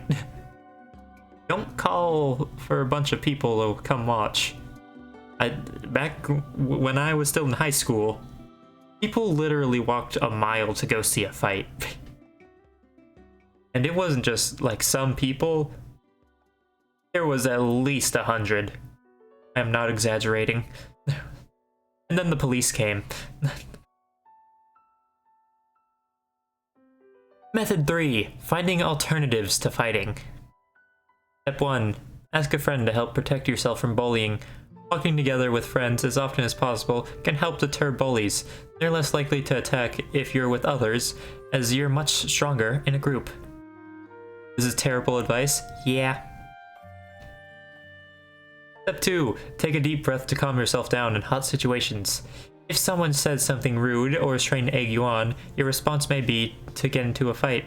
Getting angry is understandable, but you don't have to use the anger to give in to violence. Take a few deep breaths and count to 10 in your head. This will help you calm down so you can think of something else to do. Method 1 was literally about using your anger to fight. That was method 1. Step 3. Run through the options available to you in your head. Think about what you can do in the situation you're in. You always have options when it comes to how you will react to the situation, so try to come up with a few scenarios. Think through the consequences of each one. For instance, if someone calls you a name and you don't like, you could ignore them and walk away, start a fight, or call them a name back. Ignoring them may or may not get them to stop, but it definitely keeps you out of trouble. Starting a fight will likely get you in trouble and doesn't solve the issue. Calling them a name back may feel good in the moment, but it may also make the situation worse. Step 4. Pick the best option after thinking about how you can react. Once you've thought through the consequences of your reactions, choose the best one for the situation. In most situations, it's best to pick one that de-escalates the situation and keeps you out of trouble. For instance, in a situation that's probably best to ignore the person and walk away if you can.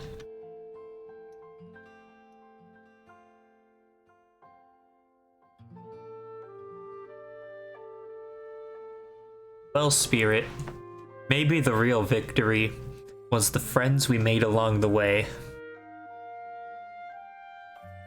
Step 5. Learn to tell people, calmly and firmly, to stop what they're doing. If someone is bothering you and won't stop, react in a calm manner.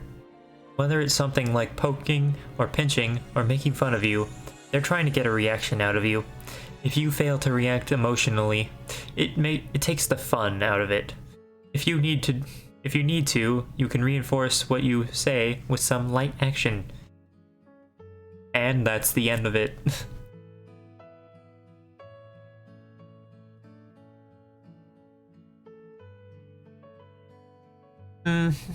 This one's a little more boring than the other one, since we just came off of how to win a fight in school.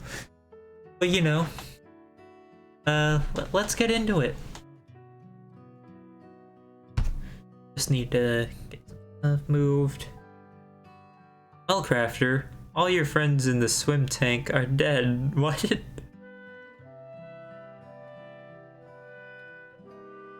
How to win a water balloon fight. Water balloon fights can be loads of fun, but there's more skill involved than you might think. If you don't know what you're doing, you could end up very wet. By learning how to avoid incoming balloons, using your surroundings to your advantage, and learning how to hit your opponents, you can be a better water balloon fight champion. Part 1. Avoiding getting soaked. Step 1. Be a moving target. You will be significantly more difficult to hit if you are on the move. You should try to stay in motion constantly throughout the fight. Step 2. Avoid predictable movements. If your evasive maneuvers involve moving over the same distance or in the same directions over and over again, you'll become predictable. Try to mix it up as much as possible.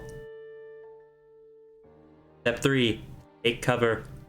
The best water balloon fight spaces will have some obstacles you can use as cover. If you can throw balloons from behind something, part of your body will be covered while you're throwing, and you'll be a smaller target. You could hide behind a rock, a tree, or a bush. Wait a second. Are there designated water balloon fight areas, like with paintball? Huh.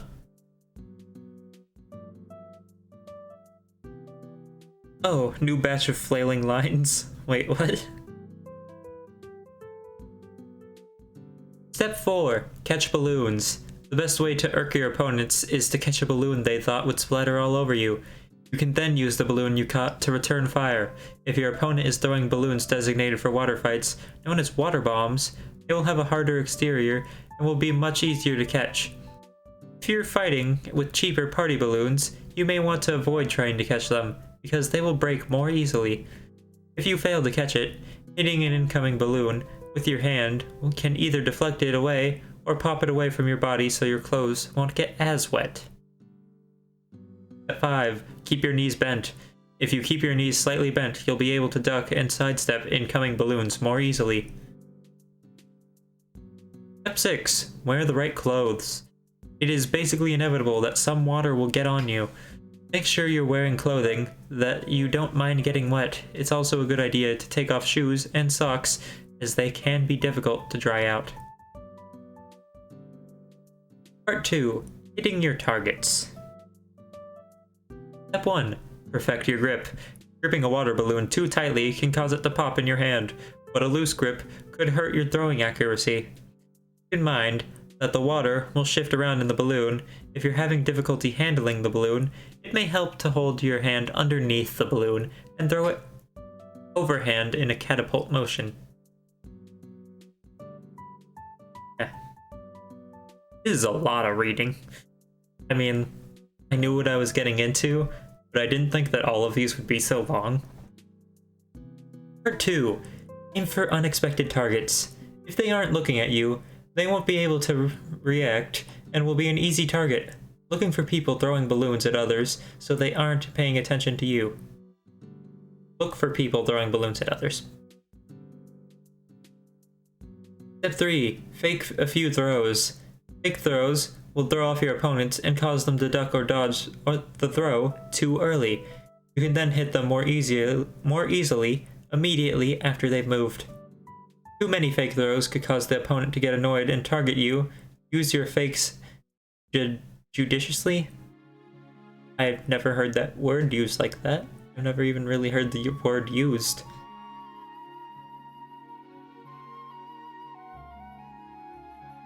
Step 4. Aim for the center of your target. Aim for the target's body, just above the stomach. This spot will give you the widest margin of error if your throw isn't perfect. That one was shorter.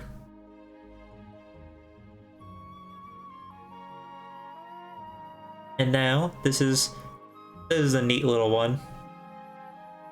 I kind of picked this out because, you know, how to turn pants into a skirt.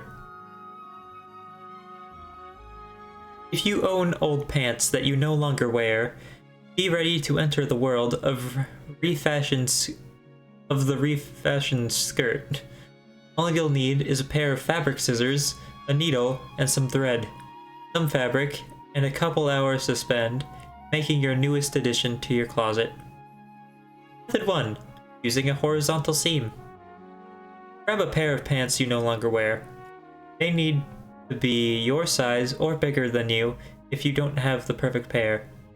Take a trip to the thrift shop. Jeans, khakis, chinos, slacks, all types work. If the pants are too big, you'll need to rip up the side seam.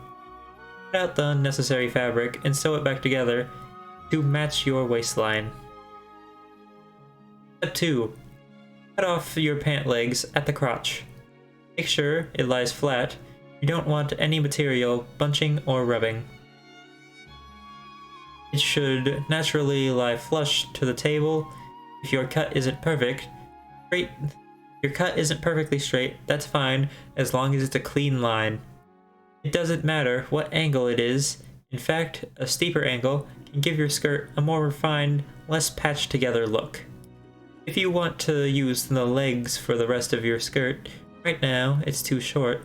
Don't throw them away just yet.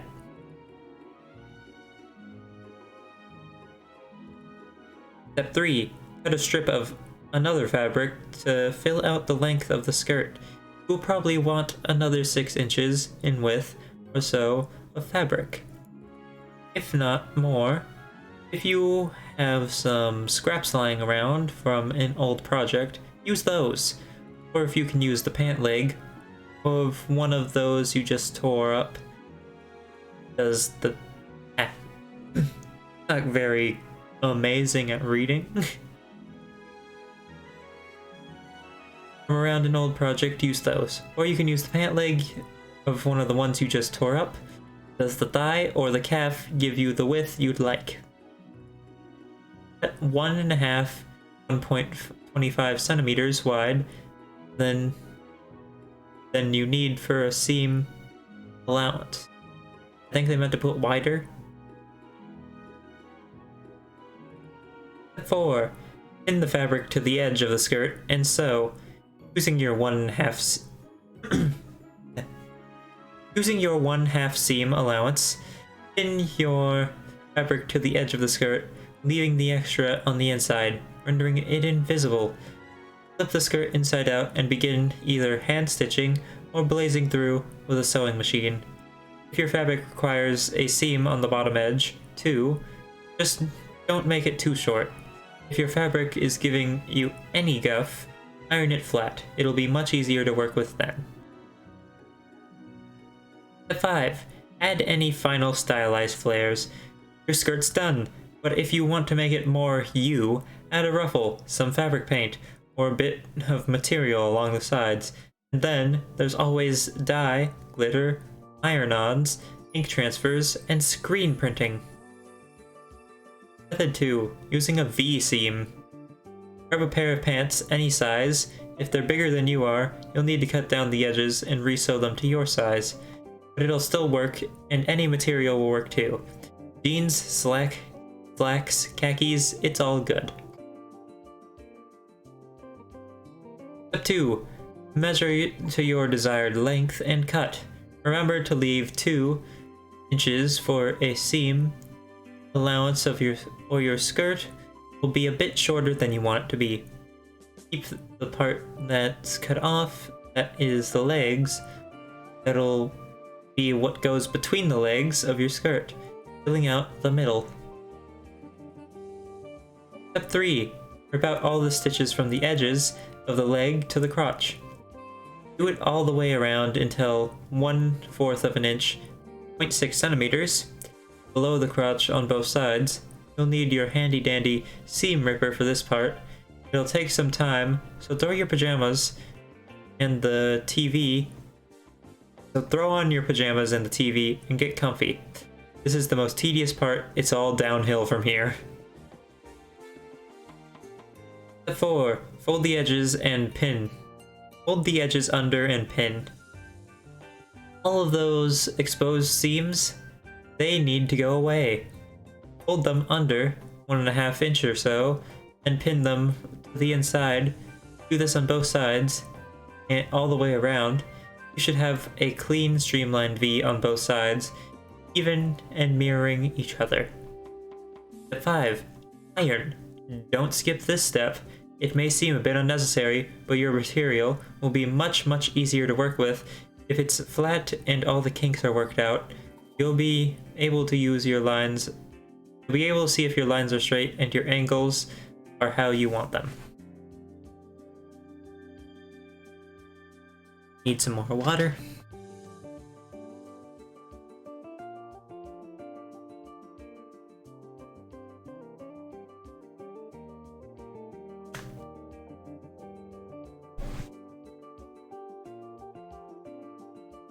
Step 6.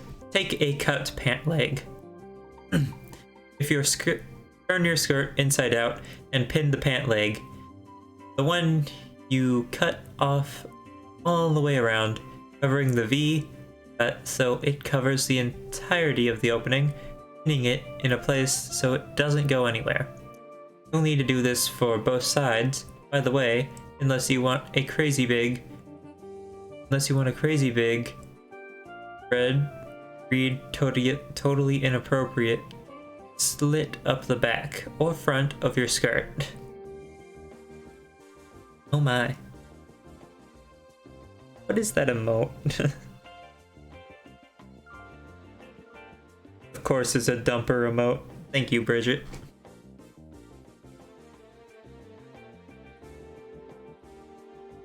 For some reason I'm able to like...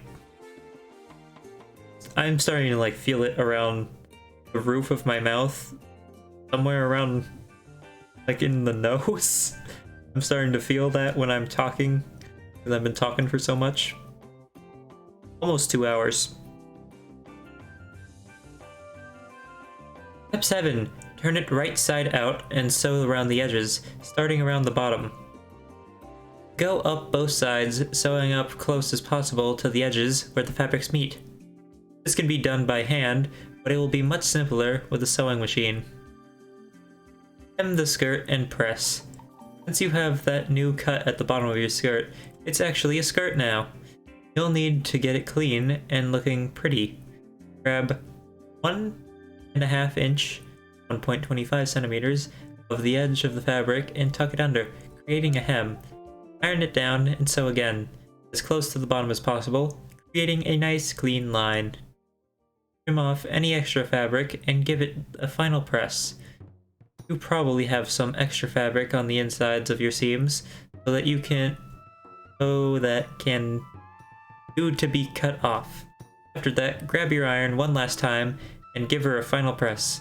Ta-da! It may not be water into wine, but it's pretty dang nifty. Alright. I think it's a good time to check up on the evolution. Oh, was it not following one? I'm sorry. Or did one just die? Because this is an egg.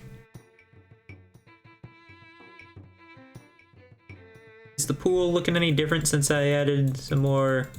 Oh, it's a little more colorful now. What do you look at that? Follow one of these ones with yellow. They look a little more rainbowy.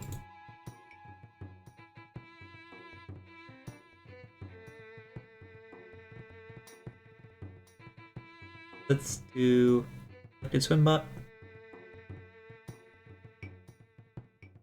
They're not as colorful up close. Whatever. Hey Crafter, guess what? What is it, Spirit?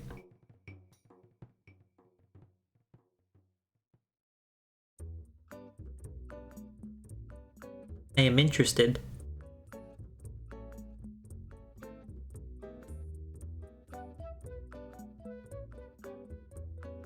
The anticipation is killing me. Oh gosh. I'm gonna need a bit more water.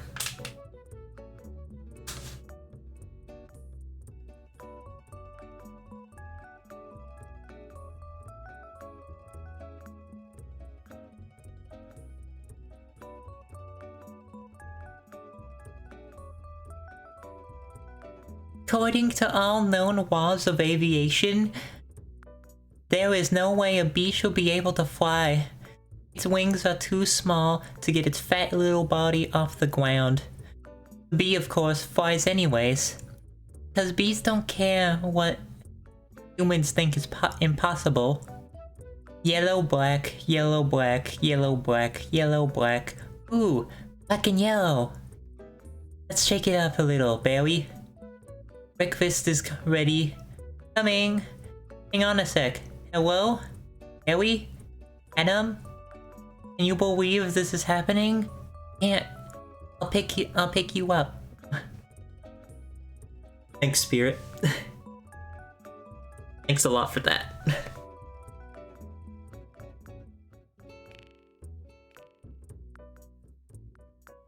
I don't know if that was too loud. I kind of got real close up to the mic.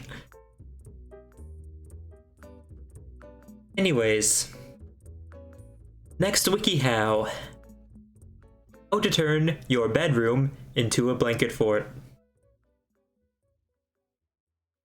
Step 1. Ask your parents for permission. This project will require putting holes in the walls and possibly ceilings, and you don't want to get in trouble. Step 2. Gather your materials. A small room will need 2 to 4 sheets. It's recommended to not use fitted sheets. Step 3. Pin the sheets together in whatever shape your room is with safety pins. Pin them together every 8 to 12 inches, or less if you don't want gaps. I'm gonna clip that for later. Thanks, Spirit. Bridget, you have so many cute emotes. Step 4. Mark the tape where you'll put the thumbtacks to be prepared. You'll want to put it every 3 to 5 feet to ensure that they don't drag down to your bed. Aim high. Step 5. Pin the sheets to the wall. If you don't have a friend, be quick and ask if possible. If you don't have a friend, be quick and, if possible, keep the rest of the sheets close. Step 6. Pin the lag to the ceiling.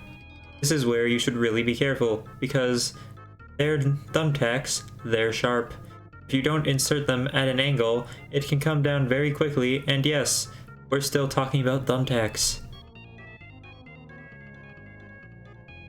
Step 7. Examine your work. Is there anywhere else you want to pin up? Make sure you're happy with your handwork, because you deserve it. Step 8. Optional. Make a door. Open your door and pin another sheet to the wall, or the sheet hanging above the door. Also, this is where you really shouldn't use a scrunchie sheet ever. Okay. Step 9. Keep it up for however long you want. Have fun in it. You can bring some books or pillows. Put whatever you want in it. There are some more fun ideas for you. If your fort is big enough, you can have a sleepover inside of it with your friend.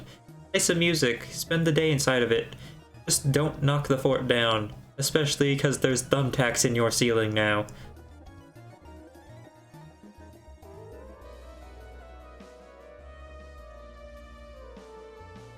Alright, that one was pretty short.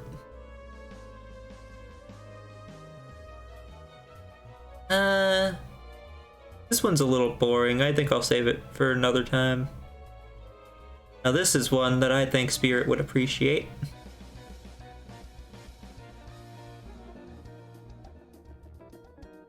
Gonna get some water.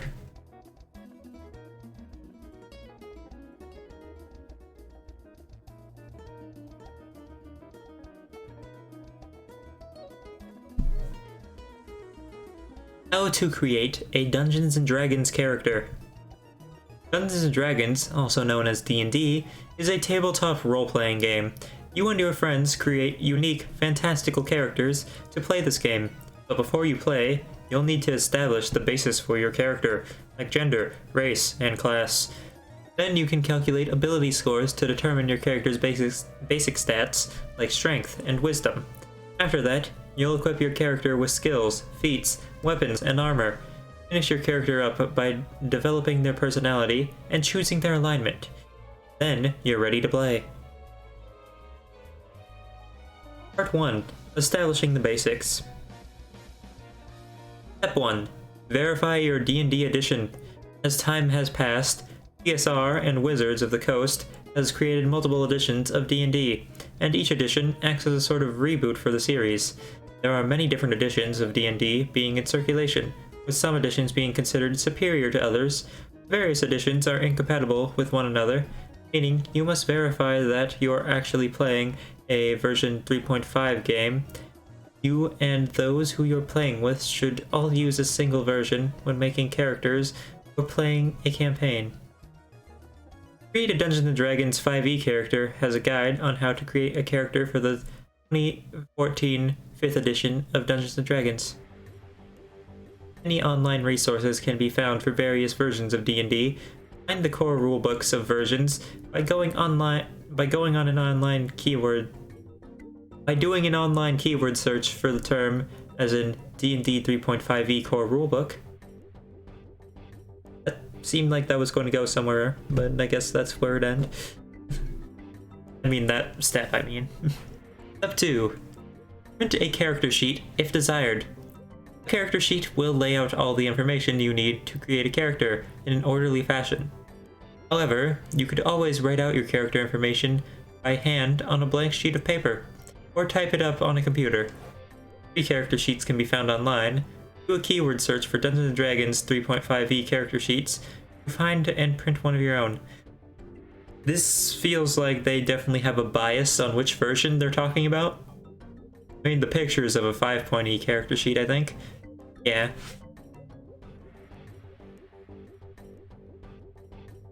Now. Step 3. Select a gender and race. Your character will be either male or female or non-binary. Once you've determined gender, you'll need to choose a race. There are 7 basic races. Though some players may not allow other races to be used, each race has certain unique characteristics, abilities, strengths, and weaknesses. The 7 basic races are... Dwarves. Short, stocky, stern, and strong. They have a connection to the earth and often live in mountains or underground lands. Stat modifiers, +2 constitution, -2 charisma. Yeah, they have a supreme bias to 3.5e.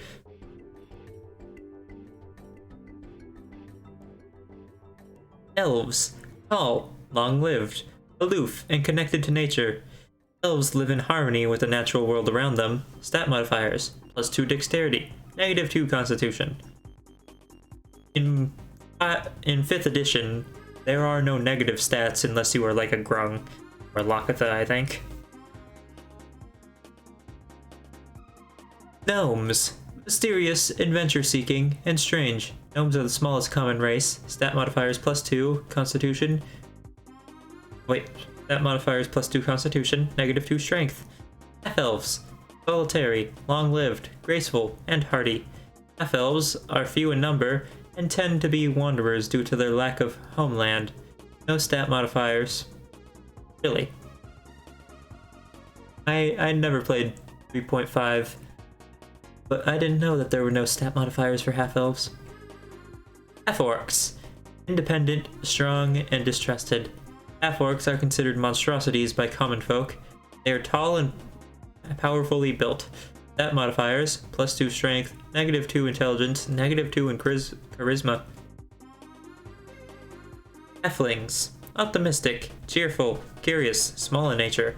On average, only 3 feet, 0.9 meters tall. They are agile but physically weak. Stat modifiers, +2 dexterity, -2 strength. Humans. Adaptive, ambitious, and well-balanced. Humans are the dominant race and are diverse in appearance and culture. No stat modifiers. Wow. Wait, does that just mean humans suck? I mean, they don't get any negatives, but still.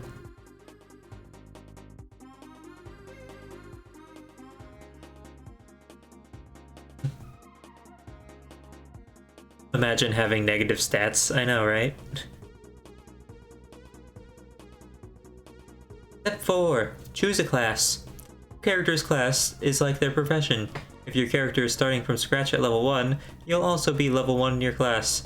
As your character completes adventures, they'll gain more experience points, XP, which are used to raise your level and earn abilities and powers. There are 11 basic classes. Before that, imagine using experience instead of milestone.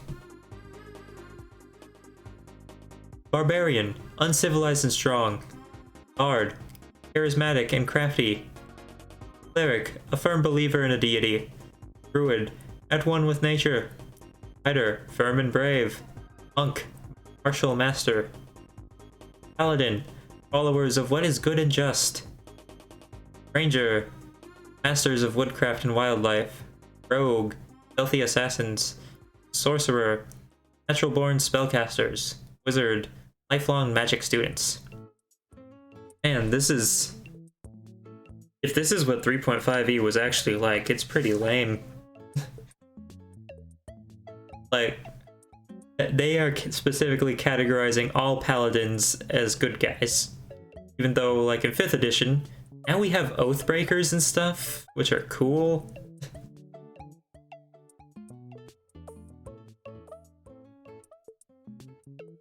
Also, Oath of Vengeance, they're cool.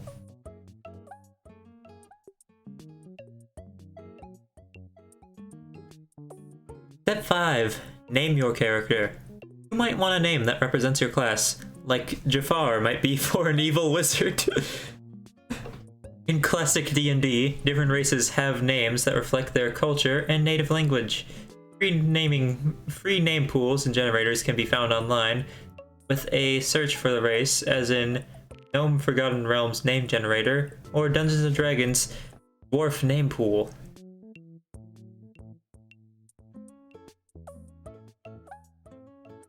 Part 2. Calculating ability scores. Step 1. Identify the main attributes of your character. Every character is made up of 6 essential attributes. They are given scores, with high scores reflecting positive bonuses from that attribute and low scores penalties. A score of 10 in any attribute is considered to be average. Step 2. Roll your ability scores. You'll need either 4 6-sided dice, 4 d6, or an online dice roller to do this. Online dice rollers can be found with a keyword search for dice roller, roll all 4 dice, add the highest 3 dice together, and record this number.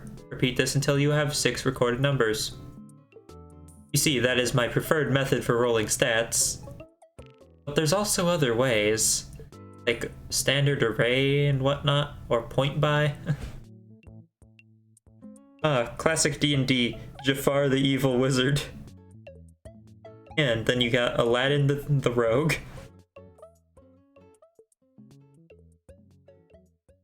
Step 3.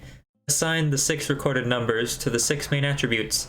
You can assign your recorded numbers any way you choose, but you'll likely want to assign strong scores to attributes that are valuable to your class. Remember to add your racial stat modifiers to your total attribute scores. Attribute point by calculator. Generate random ability scores online. Yeah. There are ability score generators you can find and use online with a keyword search for ability score generator.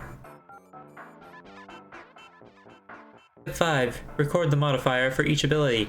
The ability modifier is the bonus or penalty each ability score gives your character. For example, an ability score of 10 or 11 is average, so it has no bonus or penalties, plus 0. Part 3. Equipping skills, feats, weapons, and armor. Step 1. Select skills for your character.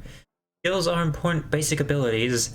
You'll find an extensive list of these on the character sheets, including things like acrobatics, climb, knowledge, history, linguistics, stealth, and more. Skills are earned by gaining levels, acquired by accumulating XP. No.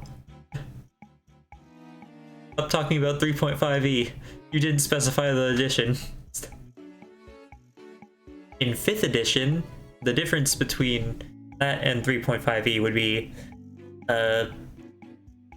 in 3.5e, you get ranks into certain skills that you put more into as you go on, I'm pretty sure. And that's not how it works in 3.5e, unless you have a class where you gain like double proficiency or more skill proficiencies in later down the line. This implies that you would always get skill bonuses on a level up, which is not true.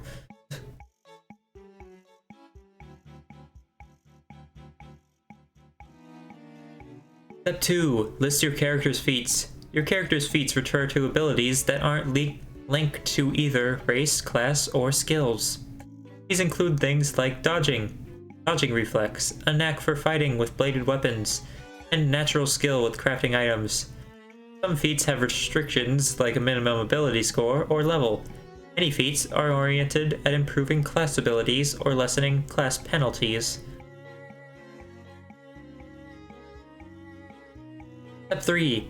Roll for your starting gold. Gold, GP, which is the currency of D&D, is usually awarded for completing quests and defeating enemies. However, each character starts with a predetermined amount. This amount depends on your character's class. Calculate your starting gold by calculating yada yada. It gives the amount of dice you roll and the multiplier for each class, and this is definitely it seems to be using 3.5e because I know that the multipliers are not all 10 times in 5e. And also, what was I about to say? Gold is not the only currency of Dungeons & Dragons, because there are copper pieces, silver pieces, and electrum pieces, also platinum.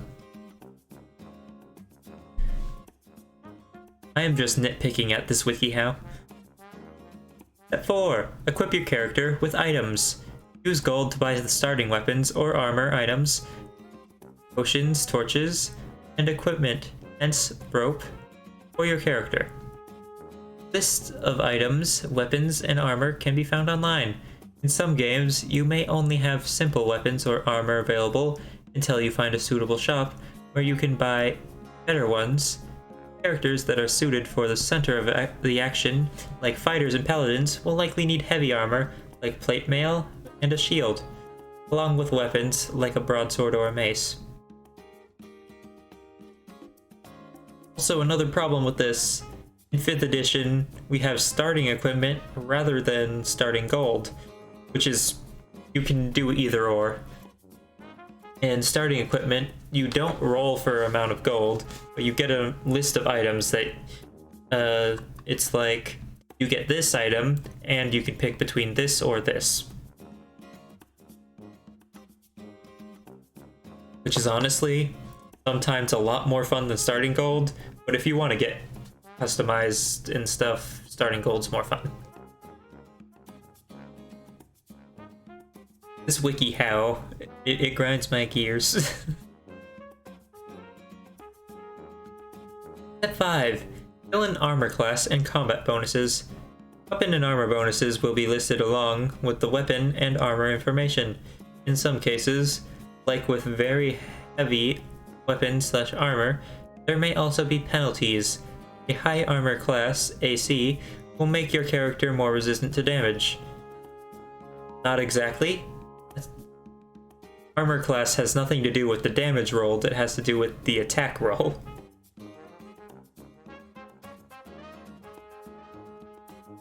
And attack bonuses help you land damaging hits. True. Part 4. Finishing your character. Step 1. Paint a picture of your character. Feel free to do this in a drawing or with words. Include basic physical features like age, weight, height, skin color, and more. Think of your character's personality, which will influence the decisions they make in game. Write a backstory for your character. What was their young life like? This will give you a better sense of the character as separate from yourself, which will help with role-playing later. Goals, fears, and desires can add depth to your character. Keep these in mind as you play your character and interact with other players and non-players' characters. You know, if everyone in chat would be okay with it, after this I can just like show off one of my character sheets.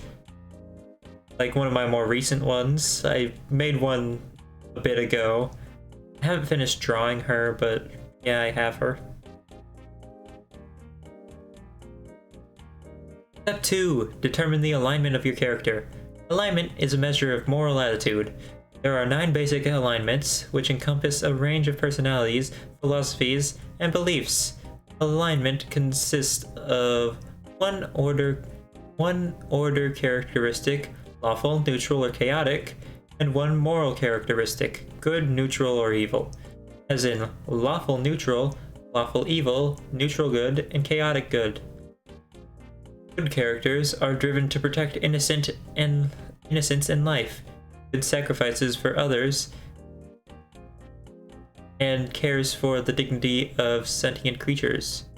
Evil characters undermine or harm life. Evil hurts, harms, and oppresses, usually for fun or personal gain. Not exactly, but okay.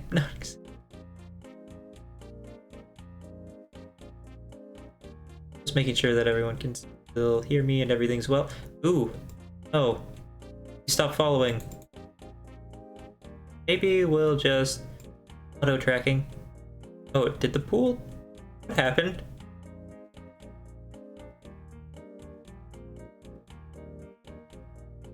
Okay then.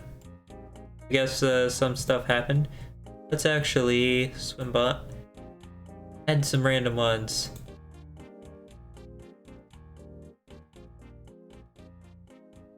And let's focus in on a group with auto-tracking. Here we go. Don't want the screen to be boring. Oh wow, the playlist is already starting to loop. Step 3. Play your character in a campaign. Join other players so you can play your character in a campaign decided or created by your dungeon master. Sample campaigns and resources can be found online, but so long as you have access to a core rulebook, you can create your own D&D world. And that's the end of that one. Oh, this is a hilarious one.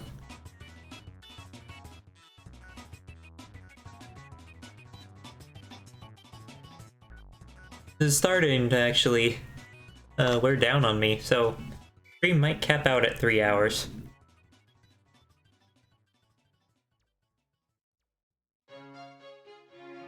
Plus, I'm kinda hungry.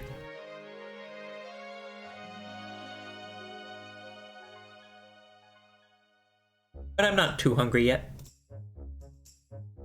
Now. How to regain control of a spooked camel. I think everyone should enjoy this one.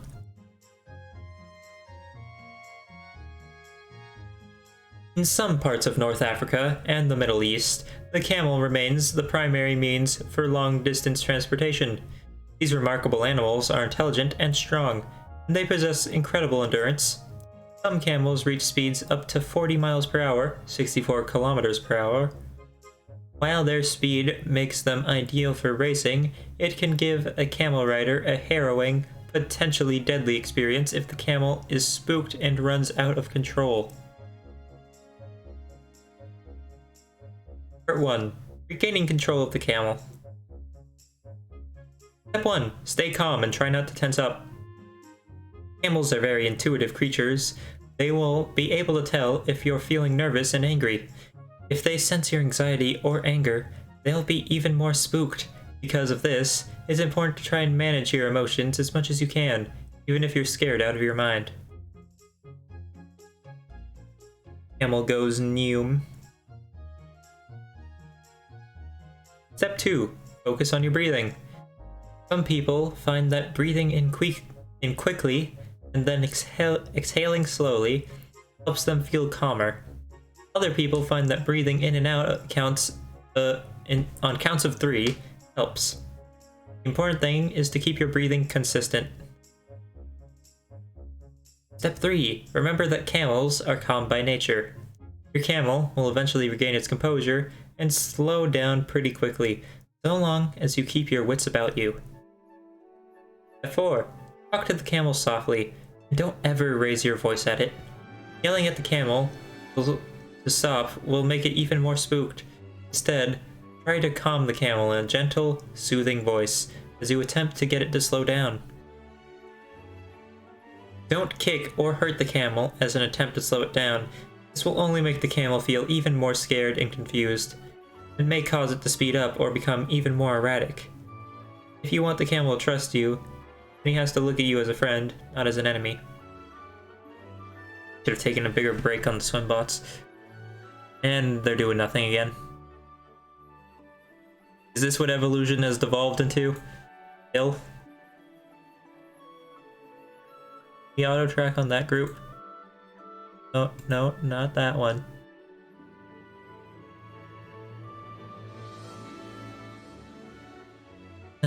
View a mini drama. There we go.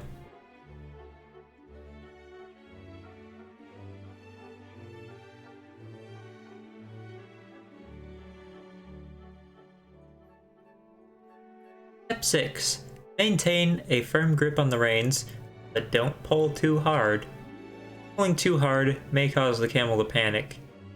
It may also break the reins or pull the leg or pull the peg out of the camel's nose. This will cause it to panic even more. At the same time, however, you want to keep a firm grip on the reins.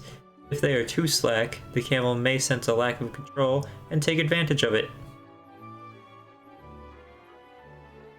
Step 7. Try to get the camel moving in a circle. If the reins are attached to a head halter, you can pull on the reins gently to get the camel to turn in a circle and eventually slow down. Even if the camel has a nose halter, try to pull the reins in the direction that the camel wants to go, right or left. While getting it to move in a circle, work with the camel, not against it. If the camel decides to turn its head away, allow it to do so, and pull the rein on that side instead. The goal is to remain close to the group and not get too off course or lost.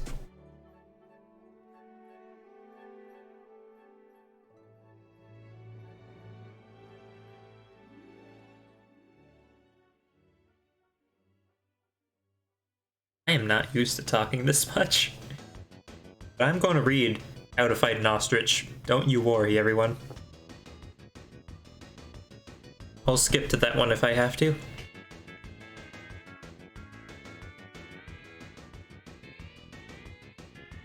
So, next step.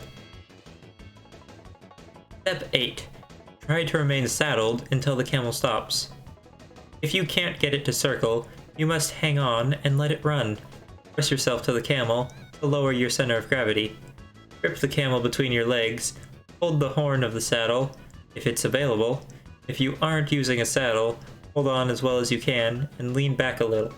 This way, you won't be riding near the tip of the hump, which will be a very bumpy ride at high speeds.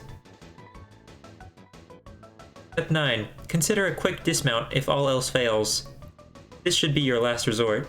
You should only do it if you've lost the reins or are moving quickly towards an even more dangerous situation, like a cliff. Dismount the camel, kick out of the stirrups and try to slide off the back side of the camel. If you can't, try to slide sideways out of the saddle. Try to hit the ground running. Bend your knees slightly as you land. Once you're on the ground, try to grab the reins. The camel will most likely come to a stop once you have the reins in your hands again. Most camels like to stay close to the herd. If you dismount and cannot grab the reins, the camel will likely come back once it calms down again. Words are hard. Words are very hard. Especially since this is just me talking, so all the work is with my mouth right now. I'm not playing a game or pausing much or anything.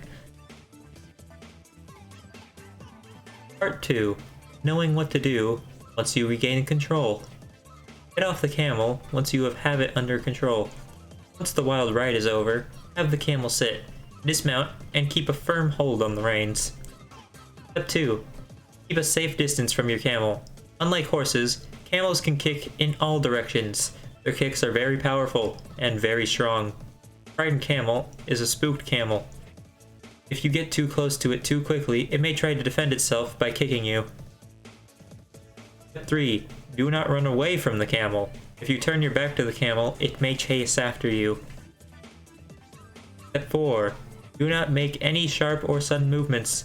Even if your camel is no longer running, it may still feel anxious. Any sharp, sudden movements may only spook it further.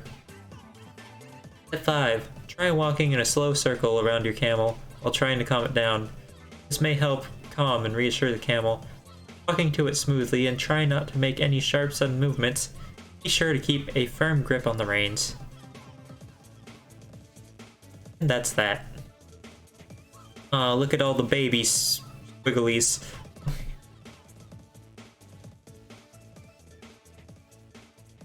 I don't know why. Pill-shaped ones, they can't move, yet it's kinda like the whole evolve into crab thing, where everything just kinda likes to devolve into the pill at some point.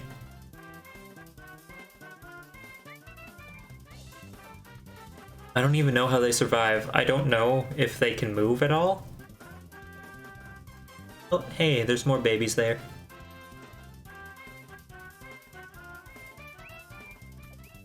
And it really just likes changing. Okay, so we did regain control of a spooked camel. Yeah. Oh, this is a good one.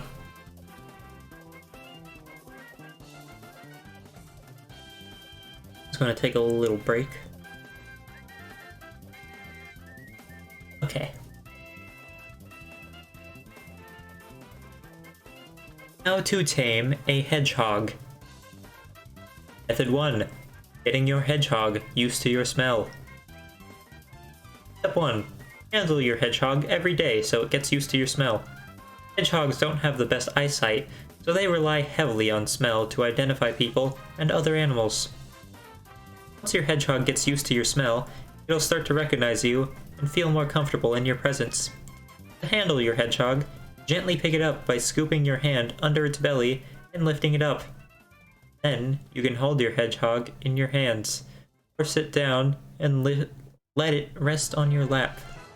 Try to handle your hedgehog for at least 30 minutes every day while you are trying to tame it. Step 2. Avoid wearing gloves when holding your hedgehog. Wearing gloves when you handle your hedgehog will make it harder for your hedgehog to smell your hands and get used to you. Even though hedgehogs have pointy quills, they're not sharp enough to hurt you, so you can safely handle them without gloves. If you're still worried about getting poked by your hedgehog's quills, try wearing gloves just when you take it out of its cage. Then take the gloves off and hold your hedgehog with your bare hands once it's more relaxed. Step 3. Put an old piece of your clothing in the hedgehog's cage. Any old, unwashed shirt or pair of pants will work. The goal is to introduce your smell into the hedgehog's cage so your hedgehog gets more used to it. Make sure the piece of clothing doesn't have any loose zippers, buttons, or strings that your hedgehog could injure itself on. I'm not gonna lie, I was expecting this to tell me how to catch my own hedgehog.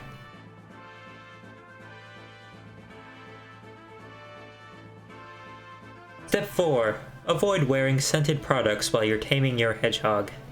The key to taming your hedgehog is getting it comfortable with your smell. You don't want to confuse it by wearing a variety of scented products. Avoid any scented body washes, lotions, perfumes, or hair products until your hedgehog is more comfortable around you. When you're shopping for hygiene and beauty products, look for ones that say fragrance-free on the label. Oh, this is such a cute picture. It's not... It is pretty cute. Not worth showing on stream. Method 2. Giving your hedgehog treats. Step 1. Give your hedgehog treats whenever it uncurls from a ball. When your hedgehog feels scared or threatened, they curl up into a ball. When your hedgehog uncurls from a ball, in your hands or on your lap, it means it's feeling safe. So you'll want to reward that behavior by giving it a treat. Over time, your hedgehog will start to associate spending time with you with safety and rewards.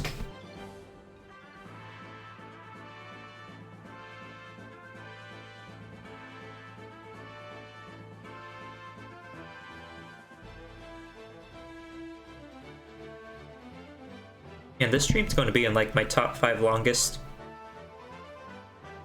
I know the longest was when I was racing Neil Minimal Mac in Minecraft. That one was like 3-something hours. Step 2. Provide treats that hedgehogs love as rewards. One of the best ways to win your hedgehog's trust and affection is to use treats that it will love and want more of. Since hedgehogs are insectivores, insect eaters, in the wild, freeze-dried crickets and mealworms are a great treat to use when you're taming your hedgehog. Step 3. Avoid giving your hedgehog too many treats. Hedgehogs are susceptible to obesity, so you'll want to make sure that you're not giving your hedgehog too many treats. When you're taming your hedgehog, stick with 2 to 3 treats per handling session. If your hedgehog looks like it's gaining a lot of weight, reduce the number of treats you're giving it every day. If you can see your hedgehog's face, if you can still see your hedgehog's face, ears, or feet when it curls up into a ball, it's a sign your hedgehog is overweight. Method 3. Avoiding scaring your hedgehog. Step 1. Don't cast your shadow over your hedgehog when you pick it up. Since hedgehogs don't have the best eyesight, they're more sensitive to bright lights and shadows. When you're picking up your hedgehog, try not to cast your shadow over it, or you could scare it. You want your hedgehog to feel safe and calm as possible when you're working on taming it. To avoid casting a shadow over your hedgehog, be mindful of nearby lights, for example.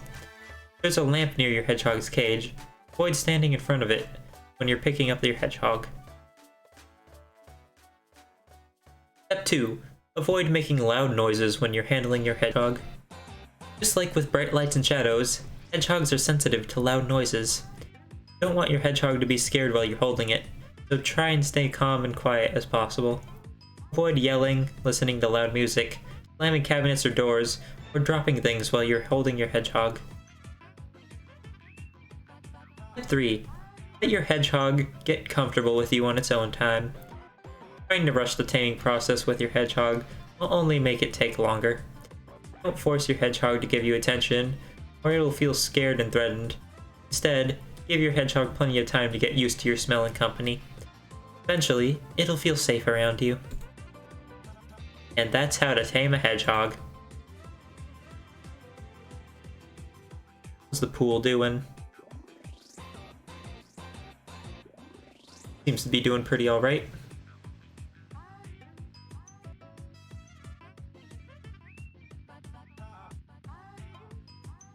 You know, this species is doing pretty good. They can move pretty fast, they don't seem to be expending too much energy. And yeah, that's basically it. They kinda look like crabs. If you really think about it, the long limbs, having multiple of them, basically a crab. We're also pretty good at turning, surprisingly.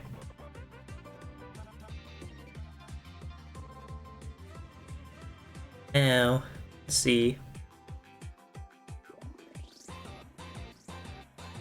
Let's try... Where is it?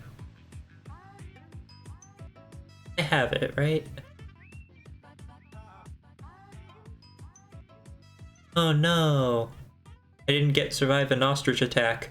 I skipped it because I've already seen it before. But we do have other things. Eh? Let's see. Defend against a ram, survive a tiger attack, survive a bear attack, survive a coup, survive a cheetah attack. Let's look at defend against a ram.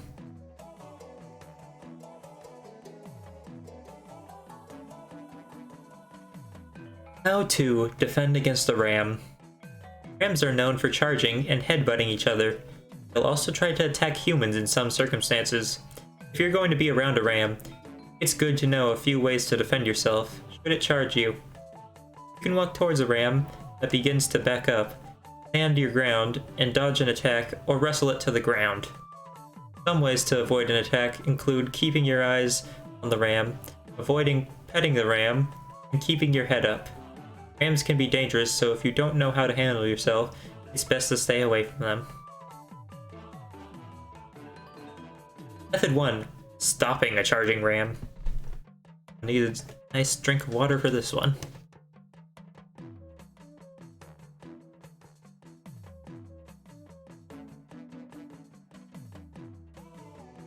I'm almost also out of water, which is another reason we gotta end stream sometime soonish.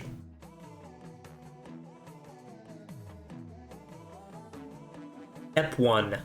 Walk towards a ram that you see backing away from you. When a ram backs away from you, it usually means that it's planning to charge you. In nature, another ram would also back away to accept the challenge. If you walk towards the ram, you may be able to disorient it long enough to make an escape. Your main objective is to get to a gate and get out of the situation. So if walking towards the ram means walking away from a gate, you may need to take a different approach. Don't run towards the ram, as it may see it as a challenge. Step 2. Wave a large stick at the ram when it charges. You'll probably need to carry the stick into the pen. Oh, like a keeping pen. With you ahead of time. A stick that is 3 or 4 feet long and a couple inches thick is ideal. As the ram charges, hold the stick out in front of you and swing it in a downward motion. This may stop the ram in its tracks, but you should also be prepared to dodge in case it does not stop completely. Step 3. Stand your ground until the ram lunges and dodge to the side. It may be scary to stand still while the ram charges you, but running away is not an option since they can run up to 40 miles per hour. When the ram gets close to you, it will get onto its hind legs, meaning it can't move to its side. This is the moment when you can dodge to the side. Since the ram is expecting to butt its head against something after it lunges, it'll be confused. When it only hits air, use this time to make your next move. Step 4. Wrestle the ram to the ground. If you're able, grab the ram's horn as it gets near to you, and let its momentum swing the ram in a circle. If you can grab its back leg, you may be able to bring it to the ground. This is a risky maneuver and should only be done in dire circumstances. Grab either the right horn with your right hand or the left horn with your left hand, and swing the ram around the same side of your body as the hand you grabbed with. And the ram swings in a circle. You may be able to grab a hold of the other horn and twist the ram's head in a way that will bring it to the ground. Method 2. Avoiding a charge. Keep your eyes on the ram at all times. If it decides to charge, it can get to you pretty quickly. So it is advised to never turn your back on a nearby ram. Knowing where the ram is at all times is the most effective safety measure. This takes vigilance, but it is the kind of proactive measure that is most likely to pay off. If you can see the ram always, then you have a better chance at defending yourself in case of a charge. Step 2. Avoid scratching or petting a ram's head. A ram's head is its main weapon, so touching its head can be taken as a sign of aggression. This is why it's especially important, never to pet a ram on the head. Even if it seems friendly, this act can change the ram's demeanor quickly.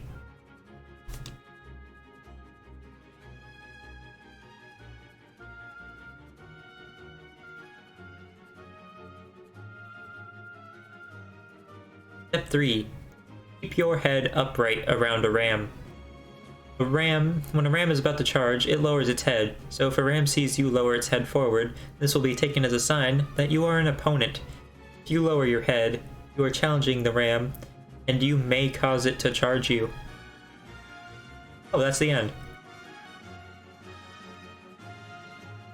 I don't have much water left. Should I do one more? At the RAM noted. Oh no, no.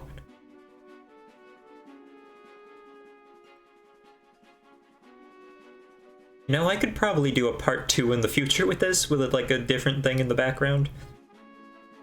Because I have a lot more of these. I got too many. I wanted to be sure I could fill in the time.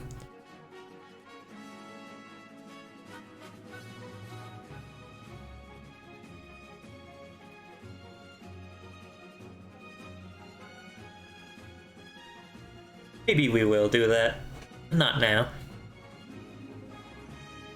I think I actually am going to end it at this point. Oh, that was a lot of fun, really. Reading the dumb Wikihows. Yeah. A lot of people came into stream today, which is surprising. Definitely more at the start. People dropped off as the internet issues happened, and just dropped off over time. As I was saying with internet issues.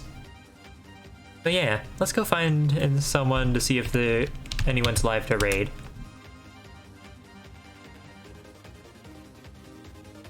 Make sure to get something to eat. Don't worry, I will. I'm pretty hungry. Ooh, let's see. Evan's playing Dragon Quest, and my friend Ivy is playing Paper Mario.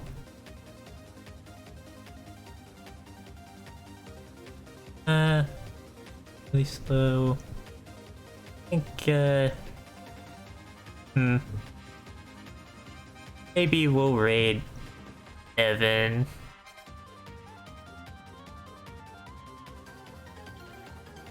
Let's raid Ivy. They're cool. And they're probably, I think they're still on their way to affiliate. So, slash raid. Cookin' Cat. I want to help them out on their way to affiliate if I can. And if there's already affiliate, then whatever, I'm helping out a friend. So thank you all so much for watching. I'm glad chat was pretty active today. It made it all the more fun. Now I need to go get some food and drink. Bye!